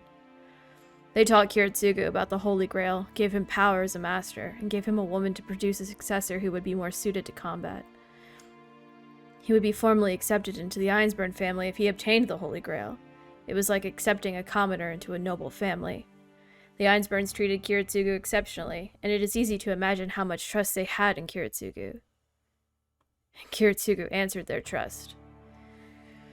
Kiritsugu defeated many masters in the previous Holy Grail War. I am the only one who survived after fighting him. Everyone else was killed for sure. He was precise, careful, brutal, and cruel. He showed no pity for his enemies. Once the decision was made, he killed. He killed a servant, let the master beg for help while crawling on the floor, and ruthlessly shot him in the head. He showed no emotion even after killing, neither the supremacy of his strength nor guilt in killing the weak. In short, he was a machine. He did not have any emotions to begin with. There was no space for his human emotions to enter. My father was a machine? Yes, he killed. He did not think like you about not involving innocent people. He thoroughly attacked his enemy's weakness, allowing no chance to counterattack. He used the enemy's family as a shield and their friends as their shackles to win the war. Yes, if Kiritsugu were in this war, he would be the master you would hate the most. If being heartless is evil, he would be the greatest evil of all. What? Oh. Yeah, that felt pretty. Yeah. What? Are you not satisfied? I understand. Emiya Kiritsugu is not a machine. He threw away his personal feelings for his goals. It was both his strength and weakness to cast off his emotions through his own will without even using self-suggestion. It would have been easy to prepare another cold-hearted personality in him, but he must have believed such a person would not obtain the Holy Grail. He went so far, but that same weakness made him betray everything. The Ainsburns entrusted their long-standing desire to Kiritsugu. The Holy Grail appeared after 5 masters were defeated. It was a wish that no human could make come true, a wish Emiya Kiritsugu desired. But he threw everything away at the last moment. That is the end of the last Holy Grail War, the true nature of the magus you call your father. The Holy Grail disappeared and the Holy Grail War ended. The Ainsburns retreated after being betrayed by Kiritsugu, and they spent 10 years preparing the next Holy Grail. Now that I think about it, they must have seen this Holy Grail War coming. The previous war ended without any result. Unused magical energy carries over to the next war. They must have known the next war would begin shortly. Can't accept Kodamine's story. That Kiritsugu was a cold-hearted master. And that a noble family of magi had a connection to my father. There's no way I can accept it all when it comes so suddenly. All I can tell from this is that Kodamine did not lie. Kodamine, did you hate Kiritsugu? The man before me, the one who's uninterested in everything, actually displays anger towards Kiritsugu. Of course. We were at the opposite ends of the spectrum. We are natural enemies. Makiri and Ainsburn considered us as the same kind, but we treated each other as natural enemies. Natural enemies? You were on guard against my father like he was on guard against you? No, we simply could not ignore each other. He was a saint beyond help. He could not forgive death, yet he killed to save other people. If one sacrifice were needed to save 10, he would kill the sacrifice himself without a second thought. He always prepared for the minimum sacrifice to make his dream world where everyone could smile. That contradiction. A contradictory ideal is something I have as well, but we were not of the same kind. He lived for his ideal. He pursued his ideal until the moment he destroyed the Holy Grail. That is why he had pride in himself, allowing him to become a machine without hesitation. That is our similarity and our difference.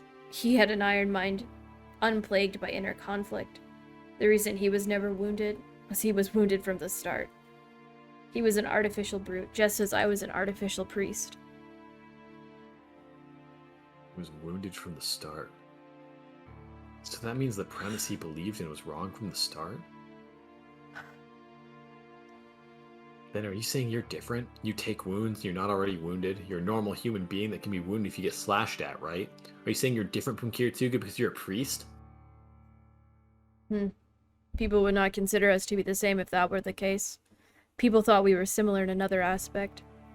Let's see. If you talk about being similar, you are more similar to him than I. You both have childlike ideals, believing in simplicity and shouldering the role of a criminal for the sake of that ideal. Turning yourselves into the greatest evil to eliminate all the small evils in this world. You and Kiritsugu act like the saviors we call anti-heroes. What is this anti-hero thing? It is what it sounds like. It is the opposite of a hero, an unforgivable murderer. Hey, that's just a villain. Are you making fun of me? Oh my, it seems you are misunderstanding me. I am welcoming you. You are Kiritsugu's son. Think about having your enemy's son come to you for help. It is such a complex feeling that you cannot decide whether to be happy or sad. The priest laughs silently. I don't know his true intentions, but he doesn't seem to be bored. Well, about the anti-hero. They are beings whose existence itself is evil, but their actions are good deeds according to people. They are beings who people set up as saviors even if they don't want to be. Those are the heroic spirits called the anti-heroes. An example of this would be a sacrifice. Even if the sacrificed one is evil, he would become a hero if everyone in the village is saved because of the sacrifice, right? It would not matter to anyone whether the sacrifice was eaten or buried. If the one whom the disgrace was forced upon saves people, he would become a hero instead of a sinner. Is this like getting a high promotion for dying in combat? No, you are wrong. The important part is the minds of the people who set up the hero. A proper hero is created from respect, gratitude, and feelings of guilt. You cannot become an anti-hero from gratitude or guilt. Well, humans forget their ugliness and substitute farce with tragedy. Heroes who die as evil will be treated as victims as time goes on, and they will not stay as pure evil. Will not stay as pure evil? Correct. Anti-heroes have to be both victim and assailant. They are created by the people, but are not a part of humanity. It is that contradiction which allows them to be the enemy of the world, exempt from all the restraining forces of the world. But then there aren't many pure anti-heroes. They are something that does not exist. They are merely what people wish to exist. They are an ideal that humans have created, sacrifices to deny the original sin. Just think of the anti-hero as one of the wishes that will never come true, a synonym for peace. In short, it is a naive dream that will never come true. You want to be a superhero like Kiritsugu, right? Then you will be a great anti-hero. How about it? Why don't you wish to become a hero when you obtain the Holy Grail? Hey now. A superhero isn't like a hero. I don't know what you're trying to say, but I won't fall for your cheap tricks. Oh, how is it different? I don't know. It's just different, okay? And a hero is not something you try to be, but something you are at the end. I bet the only thing the Holy Grail can give me is powers beyond my position. I see, so you truly are a son of his, even if not blood-related. You both are hard-headed. He must be making fun of me as his smile is friendly. This guy hates my father. But he doesn't anger me because, well, he has yet to say anything bad about my father. Hey, wouldn't you have gotten along with my father? I ask him when I realize this. Oh, why do you think so? For no reason, I just thought so. Then you are mistaken. I hate Emiya Kiritsugu. We never even spoke. The one time we met, we tried to kill each other. I have already told you that we are exact opposites. Our wishes, our questions, are different. A question by the one who does not have it shall not be answered by the one who does. His eyes tell me that. His eyes tell me that is why they would never have been able to get along. The one who does not have it? Are you saying Kiritsugu had something that you didn't have? Yes, I could not change my will itself for something I believed in. Well, we cannot be compared since our goals were different. Changing your will for something you believe in. Is that like saving 10 by killing 1, like you said earlier? You do not need to understand. Emiya Kiritsugu desired peace. Isn't it simple? But it was too simple for this complex world. He had to reject the extra parts that could not fit into that perfect shape. But he could not tolerate that. He sought a perfect shape, but still wanted to save the extra parts. That is a miracle exceeding human power. There is no such thing as a world without conflict. He sought the Holy Grail to deny that fact. He sought his ideal, and after being faced with the fact that it was impossible, had no other choice but to rely on the Holy Grail. That is the end of the man who was cornered by his own ideal. His dream was an impossible sorcery that could only be granted by something that does not exist, like the Holy Grail. A world without conflict? Did my father really believe in such a thing? He worked hard to become strong, but the more he matured, the more he was cornered by reality. But still, he still kept believing in his ideal and in the end attained the miracle-granting Holy Grail. Emiya Kiritsugu must have experienced many failures by that time. First of all, to seek the Holy Grail means knowing your wish is unattainable by normal means. He wore out and strayed far away from his ideal. But my father still sought the Holy Grail. For his ideal and for everything he sacrificed. But my father destroyed the Holy Grail. His wish was never granted, right? Correct. It was his own self that betrayed him in the end. In that instant, I began to feel anger towards him. To be honest, I did not mind his wish. I was interested in the peace that humans wish for. Isn't it the same for you as well? You're a priest after all, right? The priest nods, saying that a world without conflict is what everyone desires. But that is not my wish. First of all, I do not have such ordinary wishes. Okay. You don't have ordinary wishes? That's peasant shit. That's right. An ideal world is one that is most comfortable. For Emiya Kiritsugu, it was a world without conflict. From the very beginning, his standard was different from mine. Mhm. It is a simple story. There is nothing that brings me happiness. It does not matter, let it be believing in people or having people believe in me. What other people called happiness did not bring me any joy. He says this emotionlessly. Jesus. He's not talking to me. It's almost like a monologue. It's a monologue. Maybe the most reading you've ever done. Every time we come to this goddamn church, I'm like, why am I Kodamine Kyurei? I voiced Kodamine first, and you took it, so... It's because we were in a room, and I think it was like you doing two voices, and then he was talking, and we just...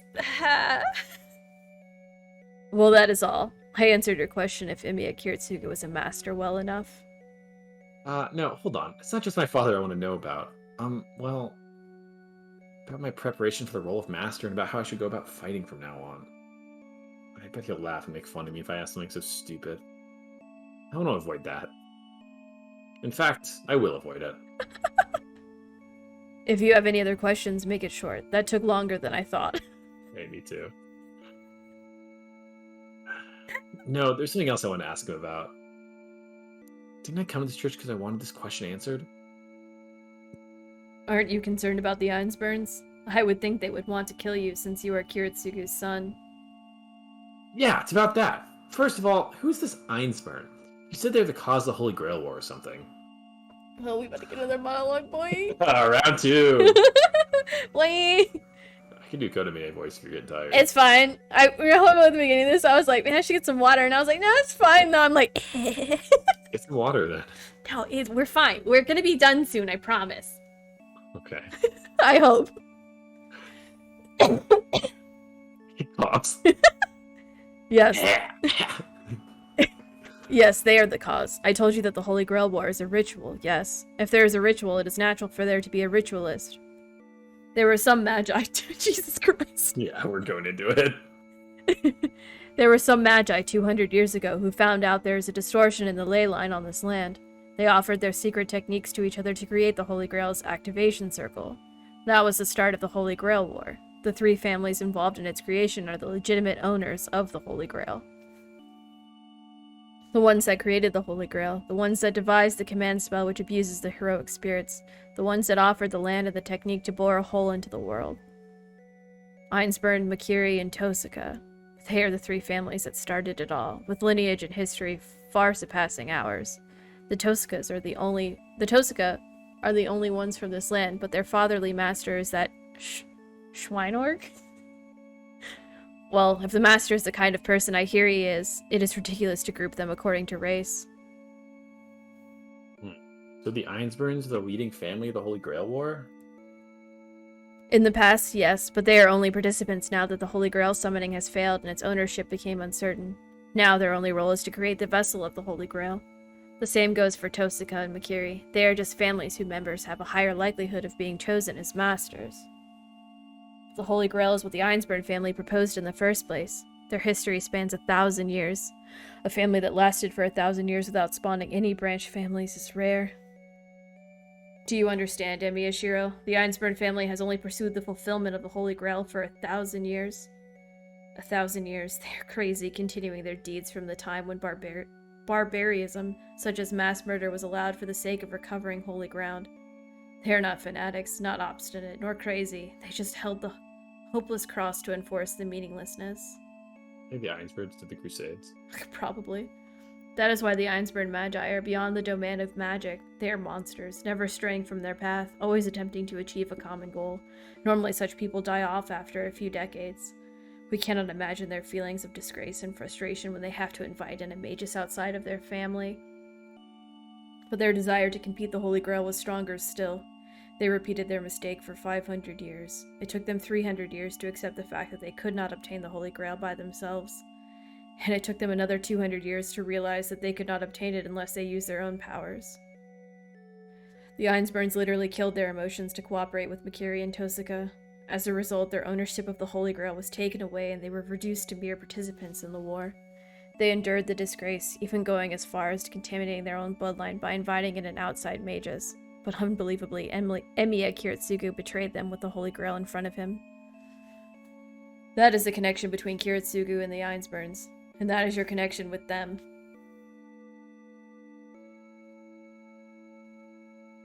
I see. Then it's natural for that girl to come after me. It's natural for them not to let their betrayer's son go if he becomes a master. Do you understand now? All the masters have some sort of burden, but the obsession of the Makiri and Ainsburn families cannot be expressed in words. If the Makiri family have carried their burden for 500 years, the Ainsburn family have carried theirs for 1,000. If anyone has the right to own the Holy Grail, it would be one of them. I'm at a loss for words. No man can stand against an obsession that's lasted for centuries. Do not be depressed. Hemiya Kiritsugu did betray them, but you do not need to condemn him for it. To put it another way, he held to his belief, even if it meant opposing a 1,000-year-old apparition. He threw away everything for that purpose. Isn't that something to be proud of? People who accepted him. Something he protected by opposing 1,000 years of history. I'm not buying everything the priest has told me, but if it really is true... If I'm to call myself my father's son, I have to follow my beliefs like he did. What is wrong? Are you scared now that you've heard 1,000 years? No, I chose to fight, no matter what the reason is. I don't care what the other masters think. I won't let something like the disaster 10 years ago happen again. I raise my head in determination. The priest nods, apparently satisfied. That is good enough. If that is your reason to fight, put your life on the line as you do so. There will be more victims the longer the war lasts. Risk your life like Kiritsugu and lure your enemies in. You're saying what you want because it doesn't concern you. You're telling me to be bait? You have nothing else to risk, so it cannot be helped. Well, it is not entirely hopeless. You have no ability to detect other masters, but servants can sense other servants. If you have an excellent servant, you need only wait. I turn my back to him. There's nothing else I need to ask. I've kept Saber waiting, so I should be going back now.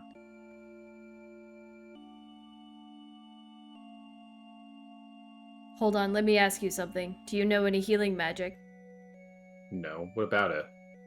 Well, then bring any wounded people here. As part of the church, I cannot overlook any victims. I can handle all the treatments unless they are beyond help. I stop. Is this what we call foreshadowing? I'm surprised. You can use healing magic? That's banned in the church, right? It is outside of our jurisdiction, but I have acquired it. I once had someone die in front of me. After that, I started to study it, and it seems I am more compatible with it than I thought. Oh, but I will ask for compensation if I am to heal you. I have to be fair as the supervisor. I refuse. I wouldn't come to you for help even if my life depended on it. Fuck loser. I turn away, and this time I really do leave. It's like such a bummer that for some Status reason and weapon screen updated! The fuck? Why? Is this it? It's just... I mean, that was probably already there. I'm more curious about the weapons. We shouldn't know anything about Rider, or Caster, or Assassin. Okay. Weapon? What weapon we learned? Oh. That's fair, I guess. Yeah, we did see that, I guess. I leave the church. Saber must have been waiting under cover. She appears as soon as I come through the door. Are you done with your inquiry, Shiro? Yeah, I heard about my father and what kind of a relationship he had with the Einsburn family. He also warned me about what I should do. He's more talkative than he looks. He recommended a lot of things to me. Huh? That priest was cooperative? I don't know what's wrong, but Saber's bewildered. She's the one who suggested we came here. Shiro, what is wrong? Did he ask for something in compensation? God, why did you not call for me? You said you would call for me if there was any danger. He must have had a strange expression, because Saber draws near and peers at my face. So what did he do to you, Shiro? Your wound has not healed yet. You should know something like last night could happen again if you let your guard down. Saber draws even closer. Girl's getting close to me. Please show me your wound, Shiro. I am partly responsible for it. I cannot let you die without returning my debt. I have not helped you as a servant yet. I cannot allow our contract to end like this. Saber reaches for my shirt as if to rip it off. The church? She doesn't look scary at all, but rather... Oh crap. I was trying to hold it in, but my laughter spills out. Shiro? Her hand stops. She realizes what I've been trying to suppress and glares at me. Shiro, it is not good to enjoy someone else's confusion. Her protest is so entertaining that it brings a smile to my face. Shiro! I'm sorry. I was just surprised because you were in such a panic. It was a fortunate misunderstanding or something like that. A fortunate misunderstanding, huh? I feel some hidden meaning in that. Are you going to explain to me what it means? I must have hit a nerve because she gets even more emotional. Saber's like the class president type. She seriously gets mad when I do something stupid, and since she's serious, her real character appears. What are you smiling for? Is it funny that I misunderstood your condition? I'm sorry. To be honest, I'm just happy. You're really energetic right now. There's nothing wrong with my condition, but what about it? No, that's not what I'm talking about. It's just that this is the first time I've seen your real personality. I'm glad I can see that you're a girl. What? Saber jumps back. What are you saying? The gender of the servant does not matter. We are here only to fight, so please do not get happy over such a thing. She glowers at me, probably because she's mad or astonished. But I somehow don't feel bad, and I'm still smiling. Even though she's a servant, she's as human as she appears. I don't know about the other servants, but the girl I made a contract with is not just a familiar that only knows combat. She said she's not helped me yet.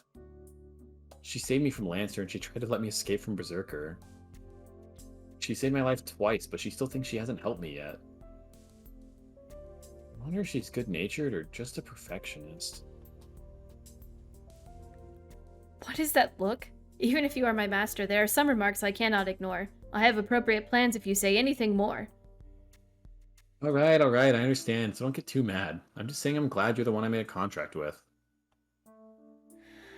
What are you saying? I was only summoned by you. I did not make a contract with you out of choice. You were the one who chose me. It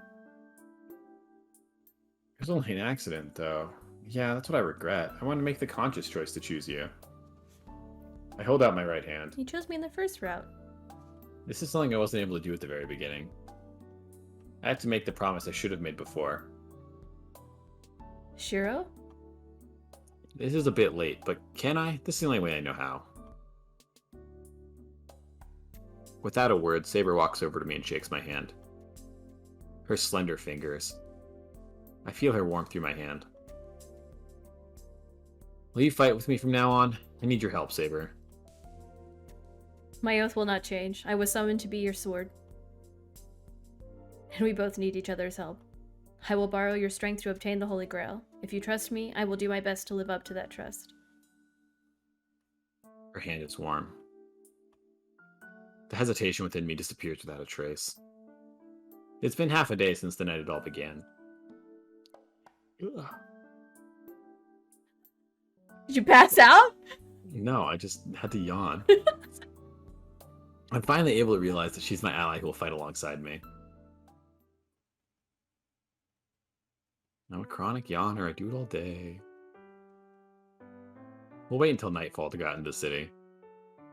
After some discussion, that's what we decided. As Kodamine said, I can't sense other masters. Saber's the only one who can sense our enemies, and even then, she's only able to sense nearby servants. So naturally, our plan is to walk around and find information. It's like counting on luck, but it's risky but certain, according to Saber. Masters aren't going to be holed up in their hideouts all the time. If the Holy Grail War is a race, you have to do something to get ahead of the competition. That means the servants search for the enemy's hideout while the masters use magic to set up traps. We can use that to our advantage. Lots of magical energy will be needed if either one does something. Even though I can't sense other magi, I can detect the lingering traces of their power. If we patrol the city looking for that, I'm sure we'll find some signs of other masters.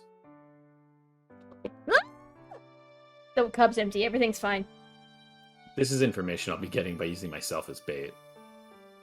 I have no other method besides being bait, just like Kodamine said. We'll start the patrols tonight. Saber told me to stay at the house, but I refused, saying I'd go with her. After a long, unproductive talk, Alright, but please promise you will always be with me. Can you swear not to go outside by yourself at night? Saber finally accepted my point of view.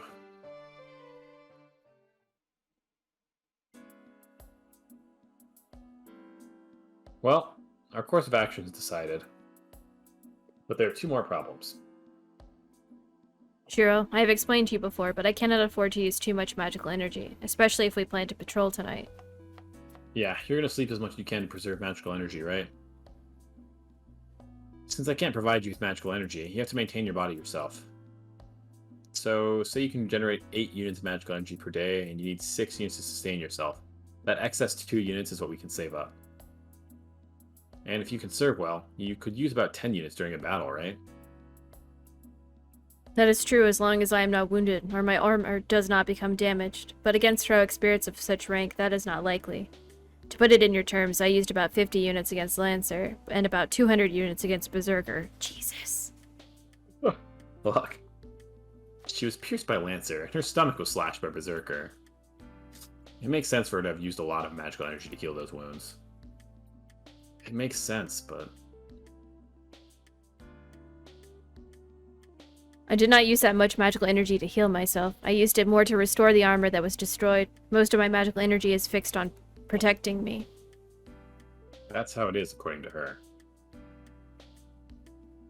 So your armor is part of your body, right? So maintaining your body and your armor is the same thing. You have your armor off right now to preserve magical energy, right? Yes, but things like this should not be necessary for other servants. I can only disarm myself since I cannot turn into spirit form. But servants such as Archer and Lancer can become spirits to reduce the burden on their masters. I see, I see. Oh, I guess this is good enough. Shiro, it is helpful that you are preparing our meal, but do you not think it is easing the tension? Huh? No, I don't think so. I don't, but it's true my sense of urgency disappeared. I was surprised when Saber told me about her condition after our strategy meeting. As I don't provide her with magical energy, she has her hands full with maintaining her body.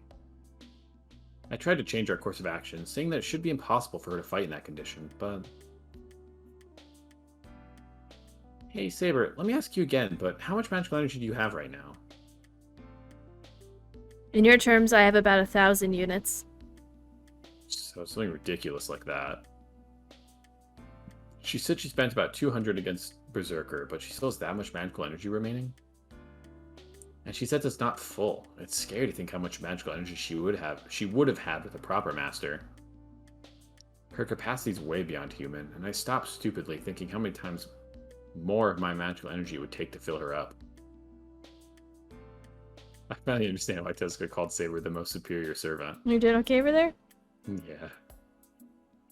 We just already did it right, filling Saber with magical energy. Stop! Of course I'm not nervous anymore. There's nothing to worry about if you have that much magical energy, and we only have to face 6 enemies. That is only if I am to fight them.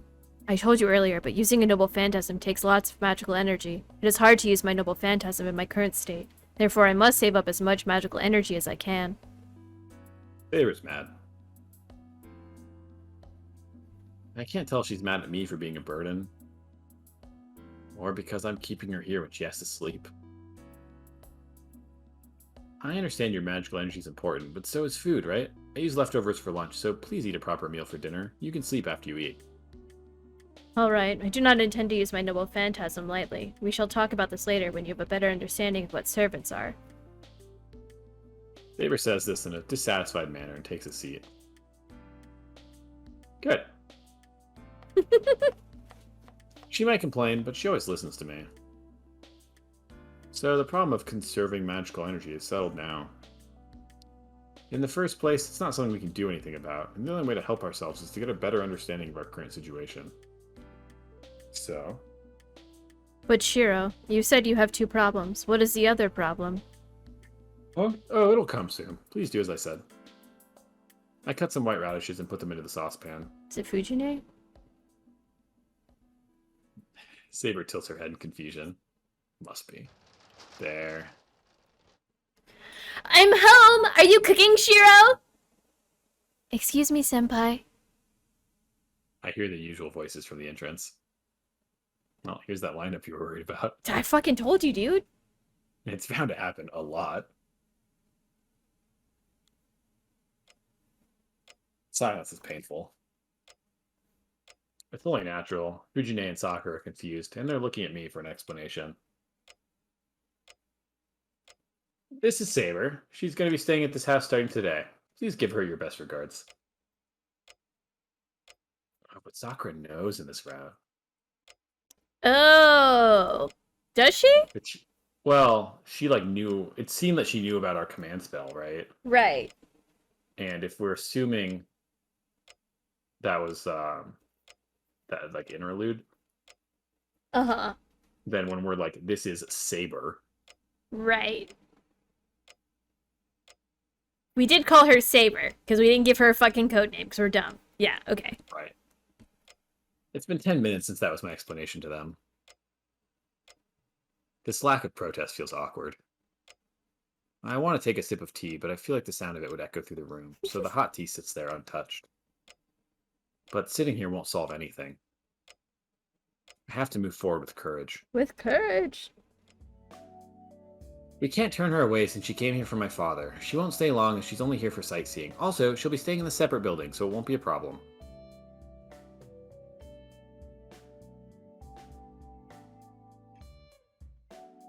The silence continues. By the way, I can understand why Sakura and Fujine are quiet, but why is Saber looking so surprised? Phew. Well, if she's an acquaintance of Kiritsuga-san, it can't be helped. I heard he had some relatives overseas, so was it Saber-san? She seems reliable, so I have no objections. Fujimura-sensei, that's... I'm sorry, I understand how you feel, but this is Kiritsuga-san's house. It would be shameful for us Japanese to throw out a foreigner who came here relying on us, right? It's been getting dangerous lately, so we can't just throw this cute girl out onto the streets. That's true, but is this okay with you, senpai? Yeah, this is what I intended. I'm going to have Saber stay here for a while. Are you against it, Sakura? No, I do not mind if an acquaintance of yours stays here, but, Saber is... Oh, it's a strange name, right? Well, now I'm confused. Oh, I think that's me. Yeah. I was ready for that to be Fujimura-sensei. I keep sneezing. Oh god. I keep muting myself, but like all of a sudden it's got to sneeze like 50 times. Maybe if you dusted your house occasionally. Oh, look. Albuquerque is the dustiest goddamn place in the world. Even if I dusted my house, it'd be undone in 24 hours. Oh, it's a strange name, right? She's blunt like her name suggests, but I guarantee she's a good person. She might sound strange when she's not used to Japan, but it'll really help me out if you can help her out, Sakura. Alright, if you're fine with it, then I am too. Is she nervous because Saber's a foreigner? Sakura nods while looking away from her. She knows. Oh, absolutely. So it's dinner time. I put extra effort into dinner to welcome Saber and to make up for lunch. I began by preparing a minced bonito salad, and then fried rice with a zesty spring onion sauce, a classic meat and potato stew, to top it all off, a variety of tempura, including shrimp. I went all out on this meal, to the point that the variety of dishes is downright sinful, but it's not popular with the main guest and my pupil. Wow, what is this tempura? Juicy and tasty, don't begin to describe it. What did you do, Shiro? I have a better opinion of shrimp now. Well, it's all good since Fujine is enjoying it enough for the four of us.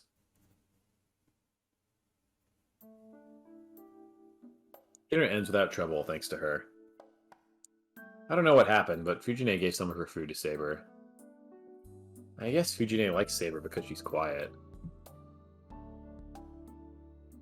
Saber and Fujine left to prepare Saber's room.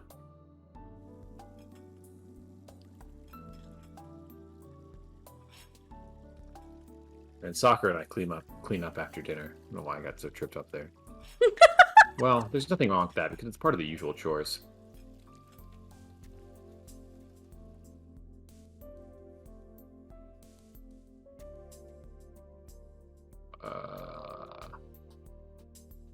wash the dishes, so can you clean the table? Oh, you don't have to throw away the tempura oil. Can you put the lid on it and store it? It's heavy. Can you handle it? Huh? Oh yes, I'm stronger than I look, you know. She picks up the pot of oil. Good, so since she does archery, I don't need to worry.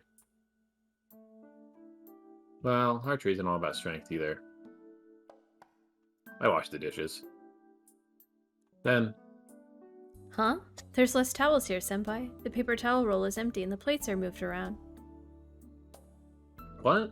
Let's see. Oh, you're right. Did someone break in? I don't think there are robbers that only steal towels. Right, that's no robber. The plate's been moved around. The paper towels are gone. Some towels are missing. According to these clues. Oh, that's right. Tosco's here. I remember now. Tosco's the one who treated me after that incident with Berserker. I'm pretty sure she used the paper towels during my treatment. Just sopping up blood from your fucking split open stomach. Here's some bounty sheets, bitch! Get the sham wow for my cut up the chest. Senpai, do you mean Tosuka-senpai? Yeah, I had her come in. I had a stupid accident and hurt myself. Tosca just happened to pass by and she kindly treated me. As expected from our school's honor student, right? She's so full of affection. I don't mean the last half, of course. My school's proud honor student died last night. It's highly regrettable, but the image of Tosca Rin as an honor student died inside of me. Why? Why did Tosuka-senpai come here? That's strange. She has nothing to do with this place. I'm here and she has no connection with senpai, so why? Sakura hangs her head and tries to control herself. Not me. I'm at a loss for words at this sudden event. She hugs herself tightly as if enduring some uneasiness.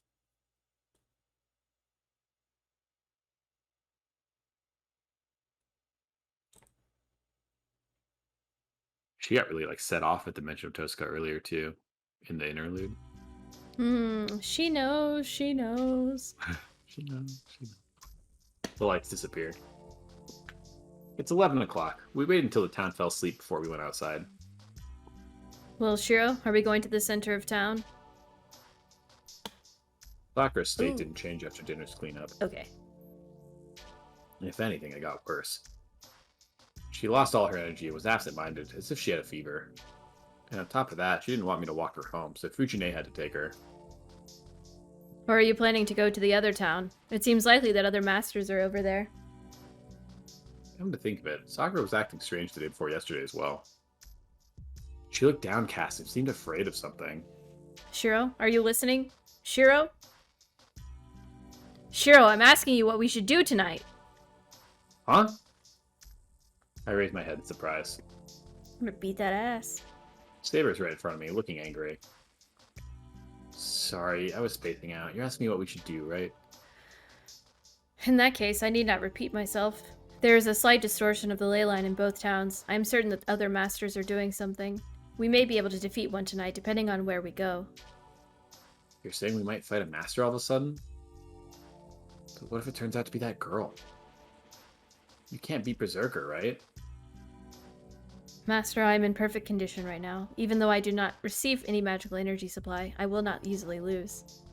Well, all we can do against Iliasville is retreat. We do not know their noble phantasm, so we cannot use ours yet. The only one Saber is cautious of is Berserker. She doesn't talk about other possibilities, such as when we might encounter Tosca. For Saber, Tosca's merely an enemy she must defeat. But to me, masters are people we have to stop, not kill. Are we gonna clap Tosca in this route? Who knows? I know that no one should answer that, but Yeah. imagine. Right. We are pitted against her currently. Saber, let me confirm. We'll stop fighting when the master and servants surrender. My plan is to make them use up their command spells so they won't be masters anymore. Is that okay? Understood. But Shiro, if the enemy does not accept our proposition, then... Yeah, then we'll follow the rules of the Holy Grail War. They should be ready for it if they're fighting as masters. We start descending the hill. We can patrol this town or Shinto. Tonight we will. Ooh! Oh, this is fun because, like, who fucking knows, right? Oh, it's doing that thing again where it's giving me the same save screen. Oh, weird. So Tosaka's in the neighborhood. Do we remember who's in Shinto? I don't know if anyone's actually in Shinto. Where do you want to go? Pastor and Assassin are both nearby.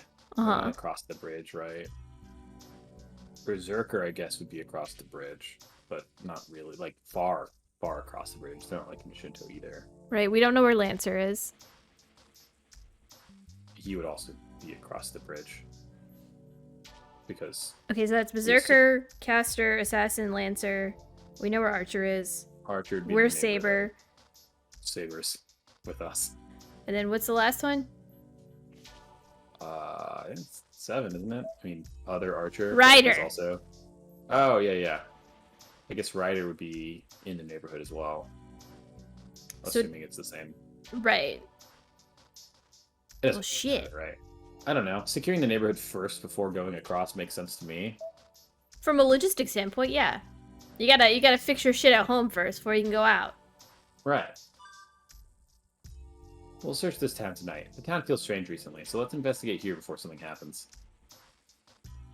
I feel the same way. There are no obvious abnormalities, but I'm sure we will find some clues if we search thoroughly. Yeah, we'll look around the residential district over here first. We'll go down to the intersection after that and patrol the other side of town. If we can't find anything wrong, we can go to Shinto to go look for some clues.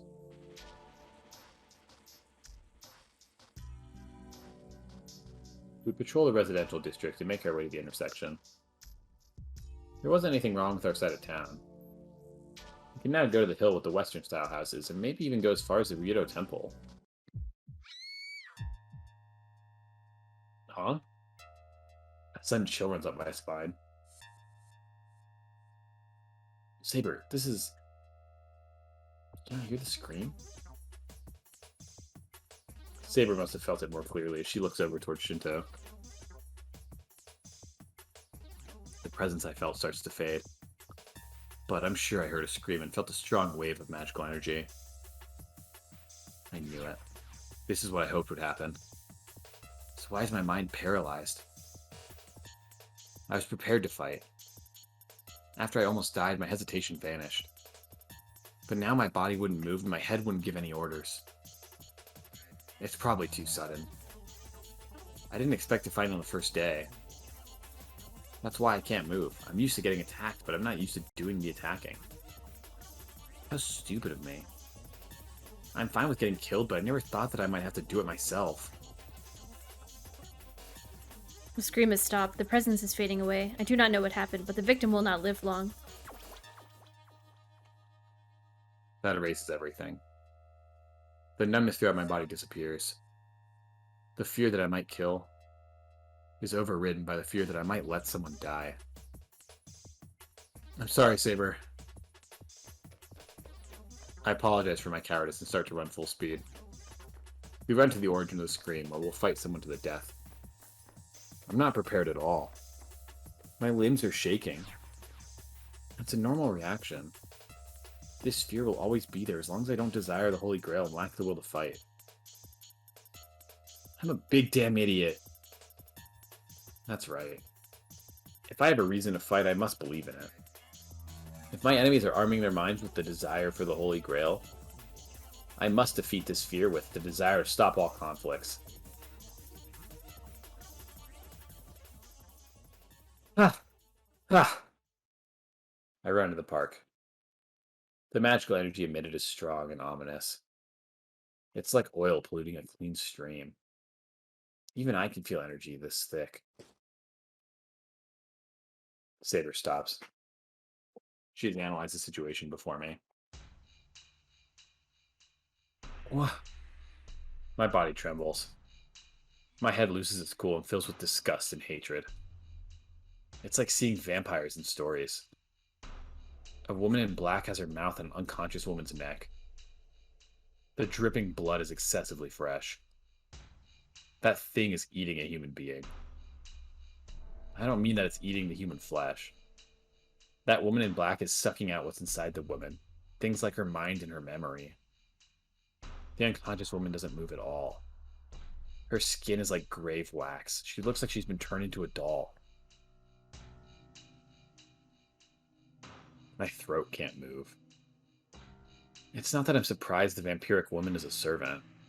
My eyes focus behind her on the clear figure that is watching over the woman in black. Oh, wow! Yeah, holy shit. Heaven's Feel moves so fucking fast. God, dude, I feel like I'm in a roller coaster right now. All right.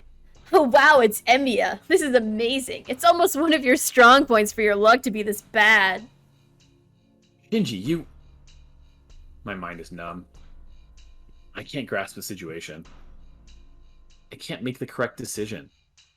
Why is he here? What is that book in his hand? How can he laugh when there's a woman that's about to die? Why is such a ridiculous thing taking place before my eyes? Hey, why are you frozen up like that? You came here because you sensed a servant here, right? Then do what you came to do. I staged this scenario so that even an idiot like you would understand. He doesn't sound like the Shinji I know. His voice is high-pitched. Oh, perfect. Just hearing it makes me uncomfortable. Did you kill her? I clench my fists. I don't even need to take notice of the servant standing right there before me. My mind is frozen. I should be fleeing in terror from this inhumanly powerful being, but I feel no fear. My mind's about to explode. What? Are you stupid? Humans are what servants feed on. This is my only option. Well, I can't help it. She says she can only feed on live people. We have to keep feeding them magical energy to maintain them. I bet you were also looking for handy prey, right? Servant in black does not move. She's like a trained war dog. She will not move on her own. Like a puppet, she won't move without orders from her master. But she'll turn into a murderous devil as the order's given.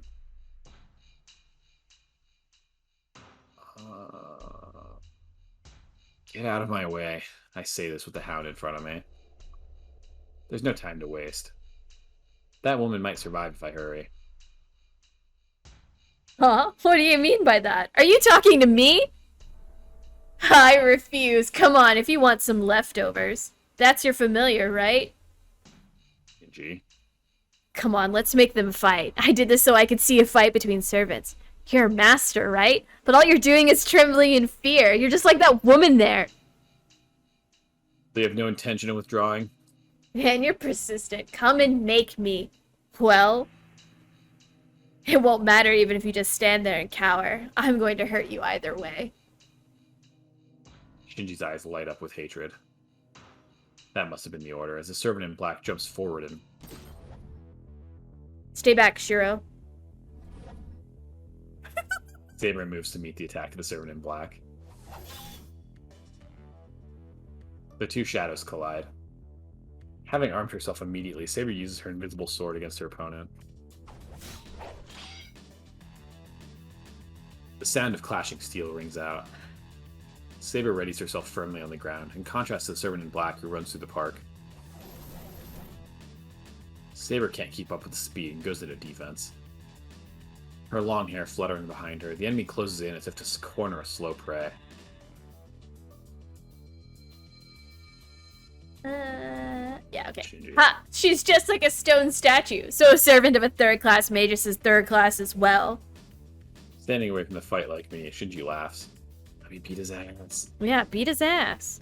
I don't know how he became a master, but it seems he's not a very talented magus. If our coming to terms with the fact that we might have to kill masters, and the first thing we do is fucking kill Shinji, holy shit. Perfect. Beautiful. I don't think we've actually killed him so far, right? We like break his arm in the first route, and then Ilya kills him. Yeah, Ilya kills him in the first route. In the second route, we end up saving him, even though it looks like he's gonna die. Yeah, so he hasn't turns him into a meat mountain, and then we save him. Yeah, and then he becomes an unmeat mountain, which was surprising. I honestly thought he was gonna die in the second route. The death in the first round was pretty satisfying. Yeah, I just got pulverized by Berserker. Shinji does not provide his servant with any support. Then he must have become a master by chance, like me. Saber blocks another attack and stops. She looks troubled. She glares in irritation at her lightning-fast enemy. Go ahead and finish her, Ryder. We followed Grandfather's orders. It doesn't matter even if we kill Emiya's servant. The Black Shadow speeds up. The servant in black follows her master's order, speeds up to cut Saber's neck, and is sliced in half. Alright, bye, Ryder. The match is decided in an instant. Saber's sword cuts Ryder's body, and the servant in black is blown away. It was like hitting a sandbag with a bat. Saber's the batter, and the blown sandbag is Ryder, of course. What? The mood changes. Shinji blankly stares at Ryder, who is wounded. No way! The fucking smug pose. It's so good. And I blankly stare at Saber, who puts away her sword disinterestedly. What are you doing? He scorns his servant. Shinji yells without running over to his servant, who has her belly sliced open. Who allows you to get beat? I can't believe this. You're going all against my orders. I became your master, so you can't get beat by any servant.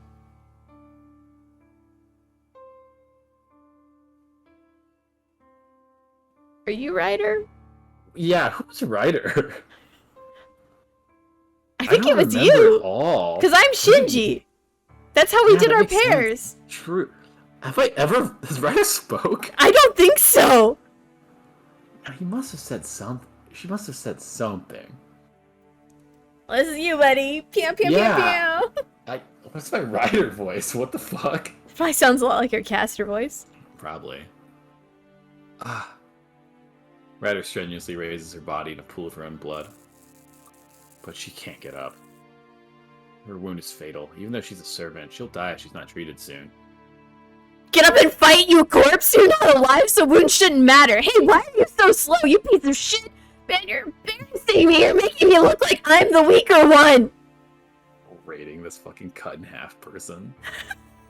Just Shinji things. Curses Ryder. But Saber's unable to bear it. Blame yourself before you blame Ryder. No matter how great a heroic spirit may be, it cannot fight to its full potential if it does not have an appropriate master. You idiot! I'm telling you to get up! Your role is to protect your master. If you can't win, use your life to stop them! That is meaningless as well. You cannot heal Ryder even if you use your command spell. Even if you move Ryder using your command spell, she will not even serve as a shield against me. It is over. Ryder's master. I do not wish to ask, but I shall follow my master's orders and ask for you to surrender. Will you revoke your command spell and admit your defeat? Shut up! Don't you dare order me, you monster! Get up, Ryder! I'm your master! You're my dog, so listen to your master! Sparks are flying around. It must be because she can't follow Shinji's orders, as pallid electric charges are tormenting her. What a vicious cycle. Ryder can't fight anymore. But Shinji's condemning her for not being able to get up, despite the fact her injuries are getting worse and her life is draining away. Saber reaches out for Shinji. Hey, get up and move, Ryder! If you're going to die, at least take her with you! Ryder reacts to Shinji's orders. Ryder's body moves to follow the order that has her death as its premise. But then... Oh, I think this is fucking Soken too. Huh? I think this is Old Man. This is an Old Man phrase. Okay. Enough. It seems I was tossing pearls before swine, Shinji. The voice of an old man interrupts. Huh? The sound of crackling flames. What? My book is burning! Shinji's book is burning. Why, damn, go out! Why is my book burning? He frantically beats at the fire, but it does no good. The book turns to ashes, and at the same time, Ryder disappears. I did not expect much of you, but this is worse than I thought. I gave you a chance since you are my grandson, but I cannot help but forsake you. Where was he hiding? An old man, Mato Zoken, appears out of the darkness of the night. Grandfather, was that you? There's just It's two very different voices. I combined them into one. Grandfather! Oh, bro, keeping them all in line is so hard. Okay.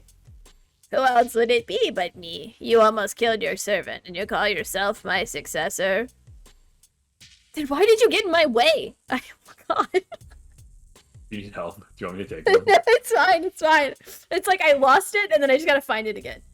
Then why did you get in my way? I just have to win, right? I'm the successor of the Mato family. I knew I couldn't get beat by a guy like this. Shinji runs to the old man to cling on to him. Oh, gross. As he has lost Ryder, his grandfather must be the only person he can rely on. But...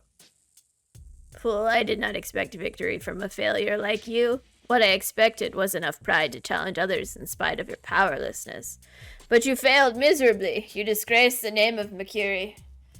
You and your father are both disgraces to our family. What? I'm the same as my father?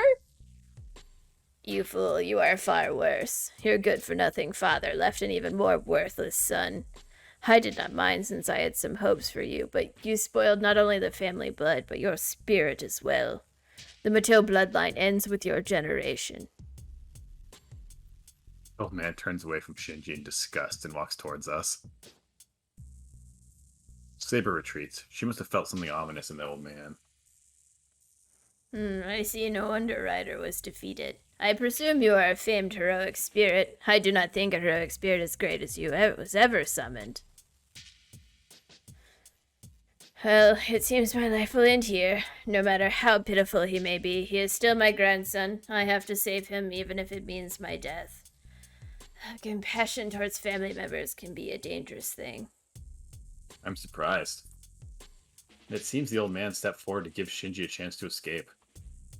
Mato Zoken must be confronting Saber so he can protect Shinji, the one seized with fear behind him. Leave quickly. Your book of contract is burned up, and you are no longer a master. They should not attack you again if you make it out of here alive. Live the rest of your life as meaninglessly as your father did. Shinji glares at the old man as he retreats. Saber doesn't go after him. She must not see the point of going after Shinji, who's not a master anymore. Shinji crawls away. And when he gets to the edge of the park, he turns around once and runs off like crazy. My stomach turns sour. I smell rotten meat from somewhere. Oh, so you let him go? I see. Killing such an insignificant weakling would only dirty your sword. Roasted. Saber stands like a statue, her eyes locked with his. It seems like she's protecting me from his gaze. Can you back away, Saber? I know this old man. I want to talk to him. No, this man is not human. You should not have anything to tell him, nor should you have anything to hear from him. I know, but I still have something I need to ask him. Please, this will be quick. You can decide whether to fight him or not after we talk.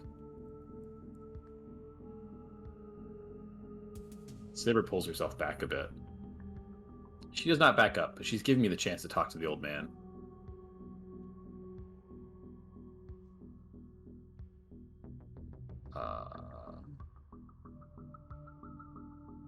I'm sorry. So, how are you going to explain this? What? You're quite the rude one demanding explanations of me. I do not mind questions, but I will not be able to answer if I do not understand what you are asking me about. It's about Shinji. Why is he a master? It seemed like you made him into one. What's going on? Oh, is that what you want to ask me? I do not even need to answer a question like that. As you say, I am the one who chose him as a master. It has been long since I retired, as you can see.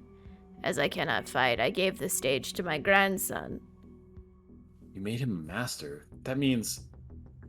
Yes, it is like you, successor of Emiya. I found out that the Holy Grail would appear, and I let my grandson make a contract with a servant. You're of the lowest seed in the family of Magi. You should understand me wanting to entrust my dream to my apprentice. And what? Magi become masters. So that means Shinji knows magic and his family's a family of Magi? Magi? Are you saying the Mato family is a family of Magi? You didn't know? The families of Mato and Tosuka live in this land, but our bloodline has died out. The Tosuka family has the right to this land. The Mato family is living, clinging on to its former right. Tosuka. Then Tosuka also knows the Mato family is a family of Magi? Of course, we were once allies. We have been enemies ever since the ritual became violent, but we are still colleagues with a shared ambition. We are friends outside of the Holy Grail War. Oh, that girl has succeeded him, huh? I have been away for about 10 years, so I do not know how talented his apprentice is. He laughs. Ha ha ha. I don't know what kind of feelings he has for the Tosuka family, but Mato Zoken laughs happily.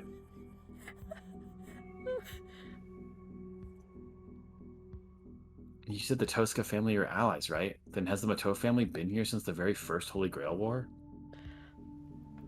Yes, we were formerly called Makiri. I was gonna ask that earlier. I'm so glad he said it. We came to this country with the name Mato, but it seems that was a mistake. The land here does not suit us. Our bloodline has grown thin in the past 200 years, and you have seen the failure we now have for its successor. Mato. They're actually called Makiri. If Shinji's from a family of Magi, then Sakura is... Oh, it's just a play on words. It is to hide our identity, but we cannot use just anything. Even our false name has to tie into our real name. I don't care about that. There's only one question that matters now. Then is Sakura a master like Shinji? That is a strange question. Sakura, master? Such a thing is not possible. It seems your father has not taught you anything. Not possible. Does that mean Sakura has no talent? The problem goes far deeper than that. First of all, Magi families have only one inheritor. You only pass magic to the inheritor unless you are a distinguished family. And a sister of all that, you do not need two inheritors. We would have sent her out for adoption if her family had not died out, but nobody would take her since she lacks magic circuits. Sakura's... It should be obvious, since Shinji is a master. As she is not our successor, she does not even know that we are a family of Magi. Well, I consider using her if her brother proved useless, but we have already lost. I won't involve someone who knows nothing of the Holy Grail War. I sigh with relief. That's good.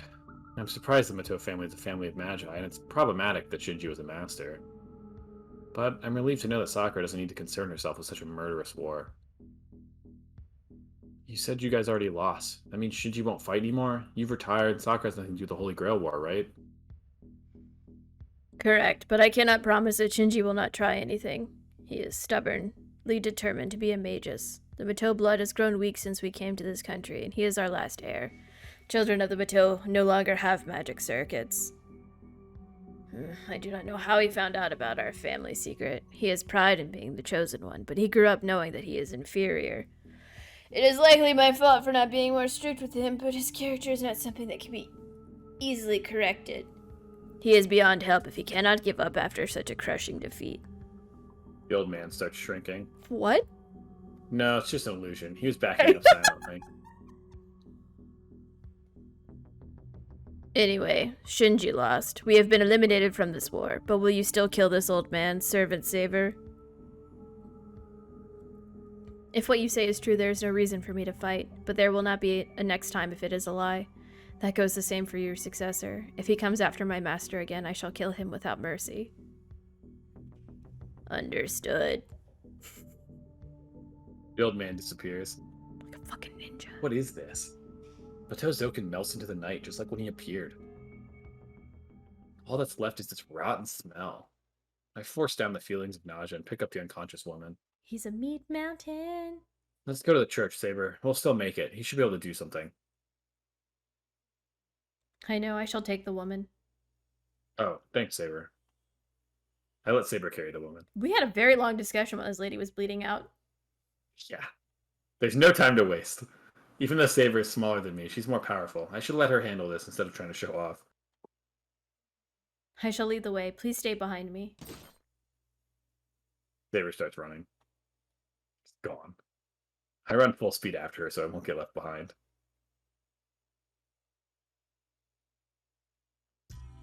Three days in a row at the church.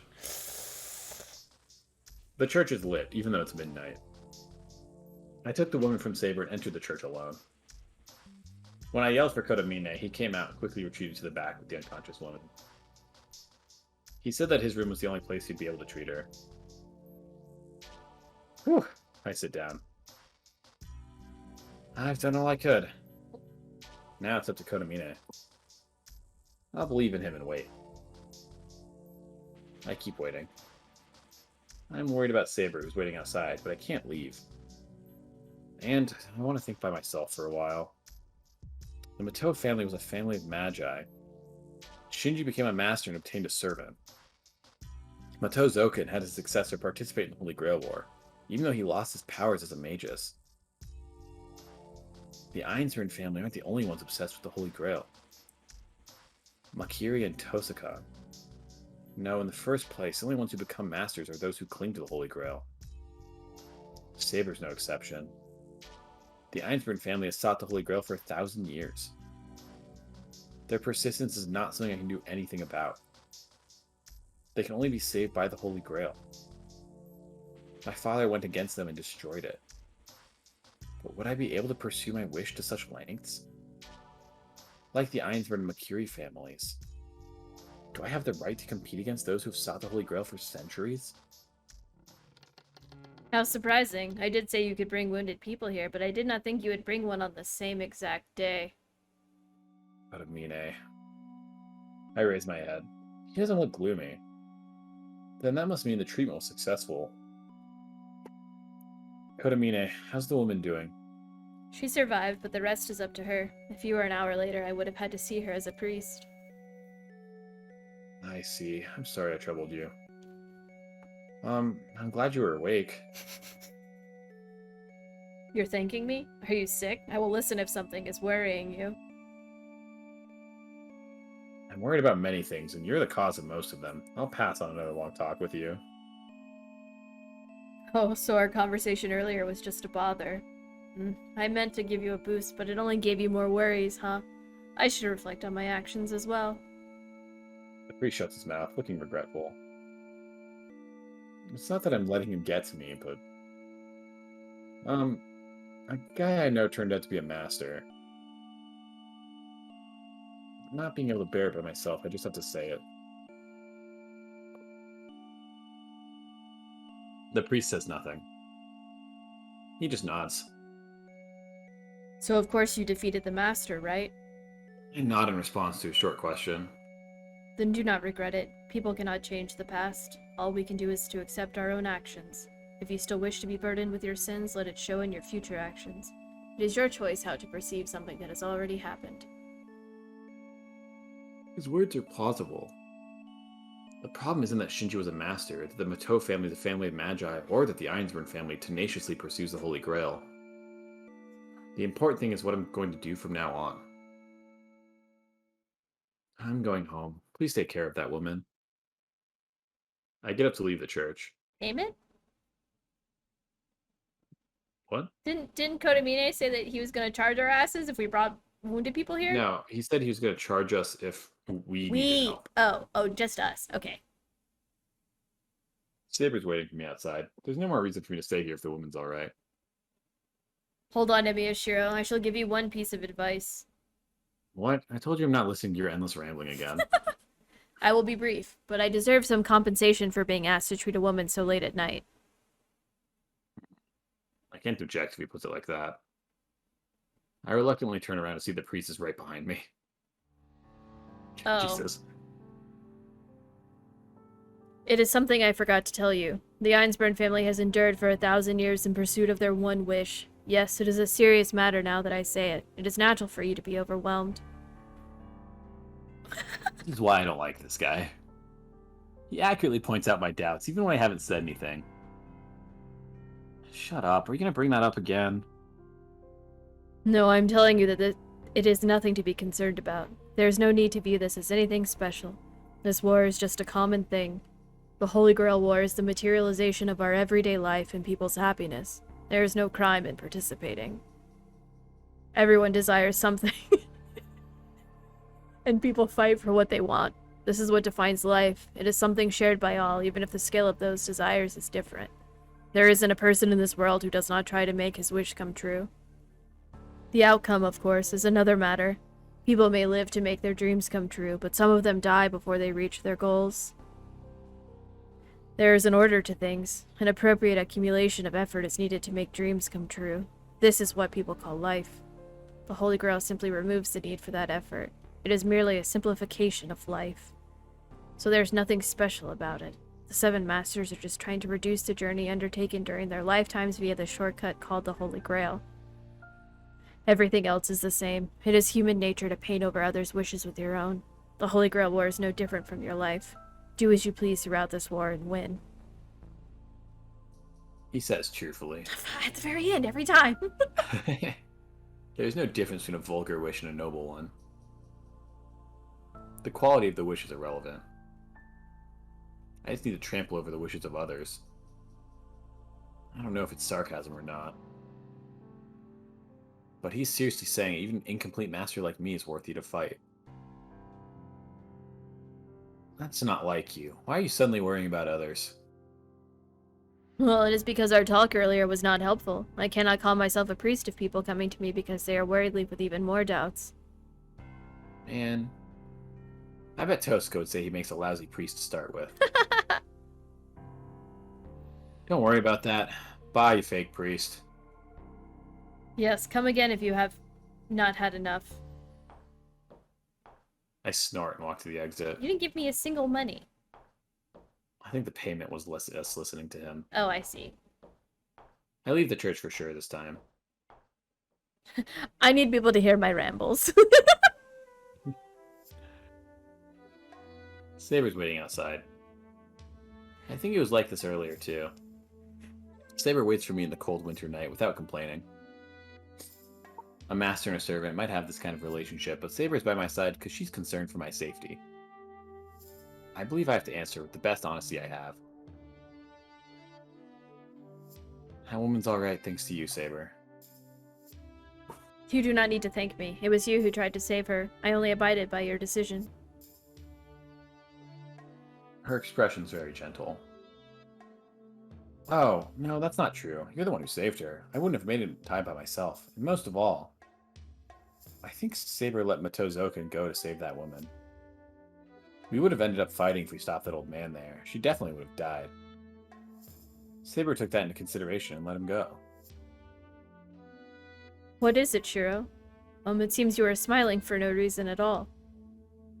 Huh? Oh, I have a reason. I'm glad you're the person I thought you were. Thank you, Saber, for going along with my unreasonable plan. What are you saying? I do not think your plan is an unreasonable one. Really? You said I was too lenient, too optimistic. You look like you might not go along with the plan when the time came. I never looked that way. I only told you that my own judgment would take priority if you were in danger. How can you doubt me, Shiro? Saber frowns. Nice smile, since her expression is totally different now. Shiro, it seems I will need to teach you some manners one of these days. Yeah, please do if there's a chance. But, Saber, let's end this war for now. Shiro? I didn't need the Holy Grail like you. Before, I just want to stop the fighting, and then give you the Holy Grail if we survive until the very end. I wondered if an amateur like me was appropriate for you. I see. Then what about now? Tonight you experienced a battle you chose to start yourself. Have your thoughts changed? No, not at all. I'm still against the Holy Grail War. But I'll fight until the end, for sure. I have no wish that I need the Holy Grail to grant. But I want to protect others, like a superhero. I don't think my wish is inferior, so I have to fight against the wishes of others, even if they are 500 or 1,000 years old. I see. That is understandable. Then I shall swear. Then oh, sorry. You want to be me? No, I just. You want to catch these hands? It just seemed like it was gonna be me. Then I shall swear again. I will be your sword for as long as you are a worthy master. As long as you remain yourself, Shiro. I will never betray your trust. Oh, yeah, I'll do my best, Saber. Ditto, dude. Samesies. Her direct smile is embarrassing, so I look up. The winter's chill makes the starry sky more beautiful. I will never betray you. Oh. I'm never sure how we do those. It's I so, thought like, I hit or thought we miss. started doing them where I would read the line again because I said it originally. But in the beginning, Yeah. you were just reading them as if you were me. Because it's like his memory of the words, right? Yeah, but you remember it clearly. I said, I will never betray you. And we don't always know who said it. I don't know. Yeah, you can read it. I look up at the night sky, a world apart from tonight's events. The girl that waited for me in this cold weather said that. Then I'll believe in myself. So that I can always be worthy of her trust. So that I'll be able to look back on my actions without regret. I think I like well, I know we're stopping here, but Yeah. that's the wrong button.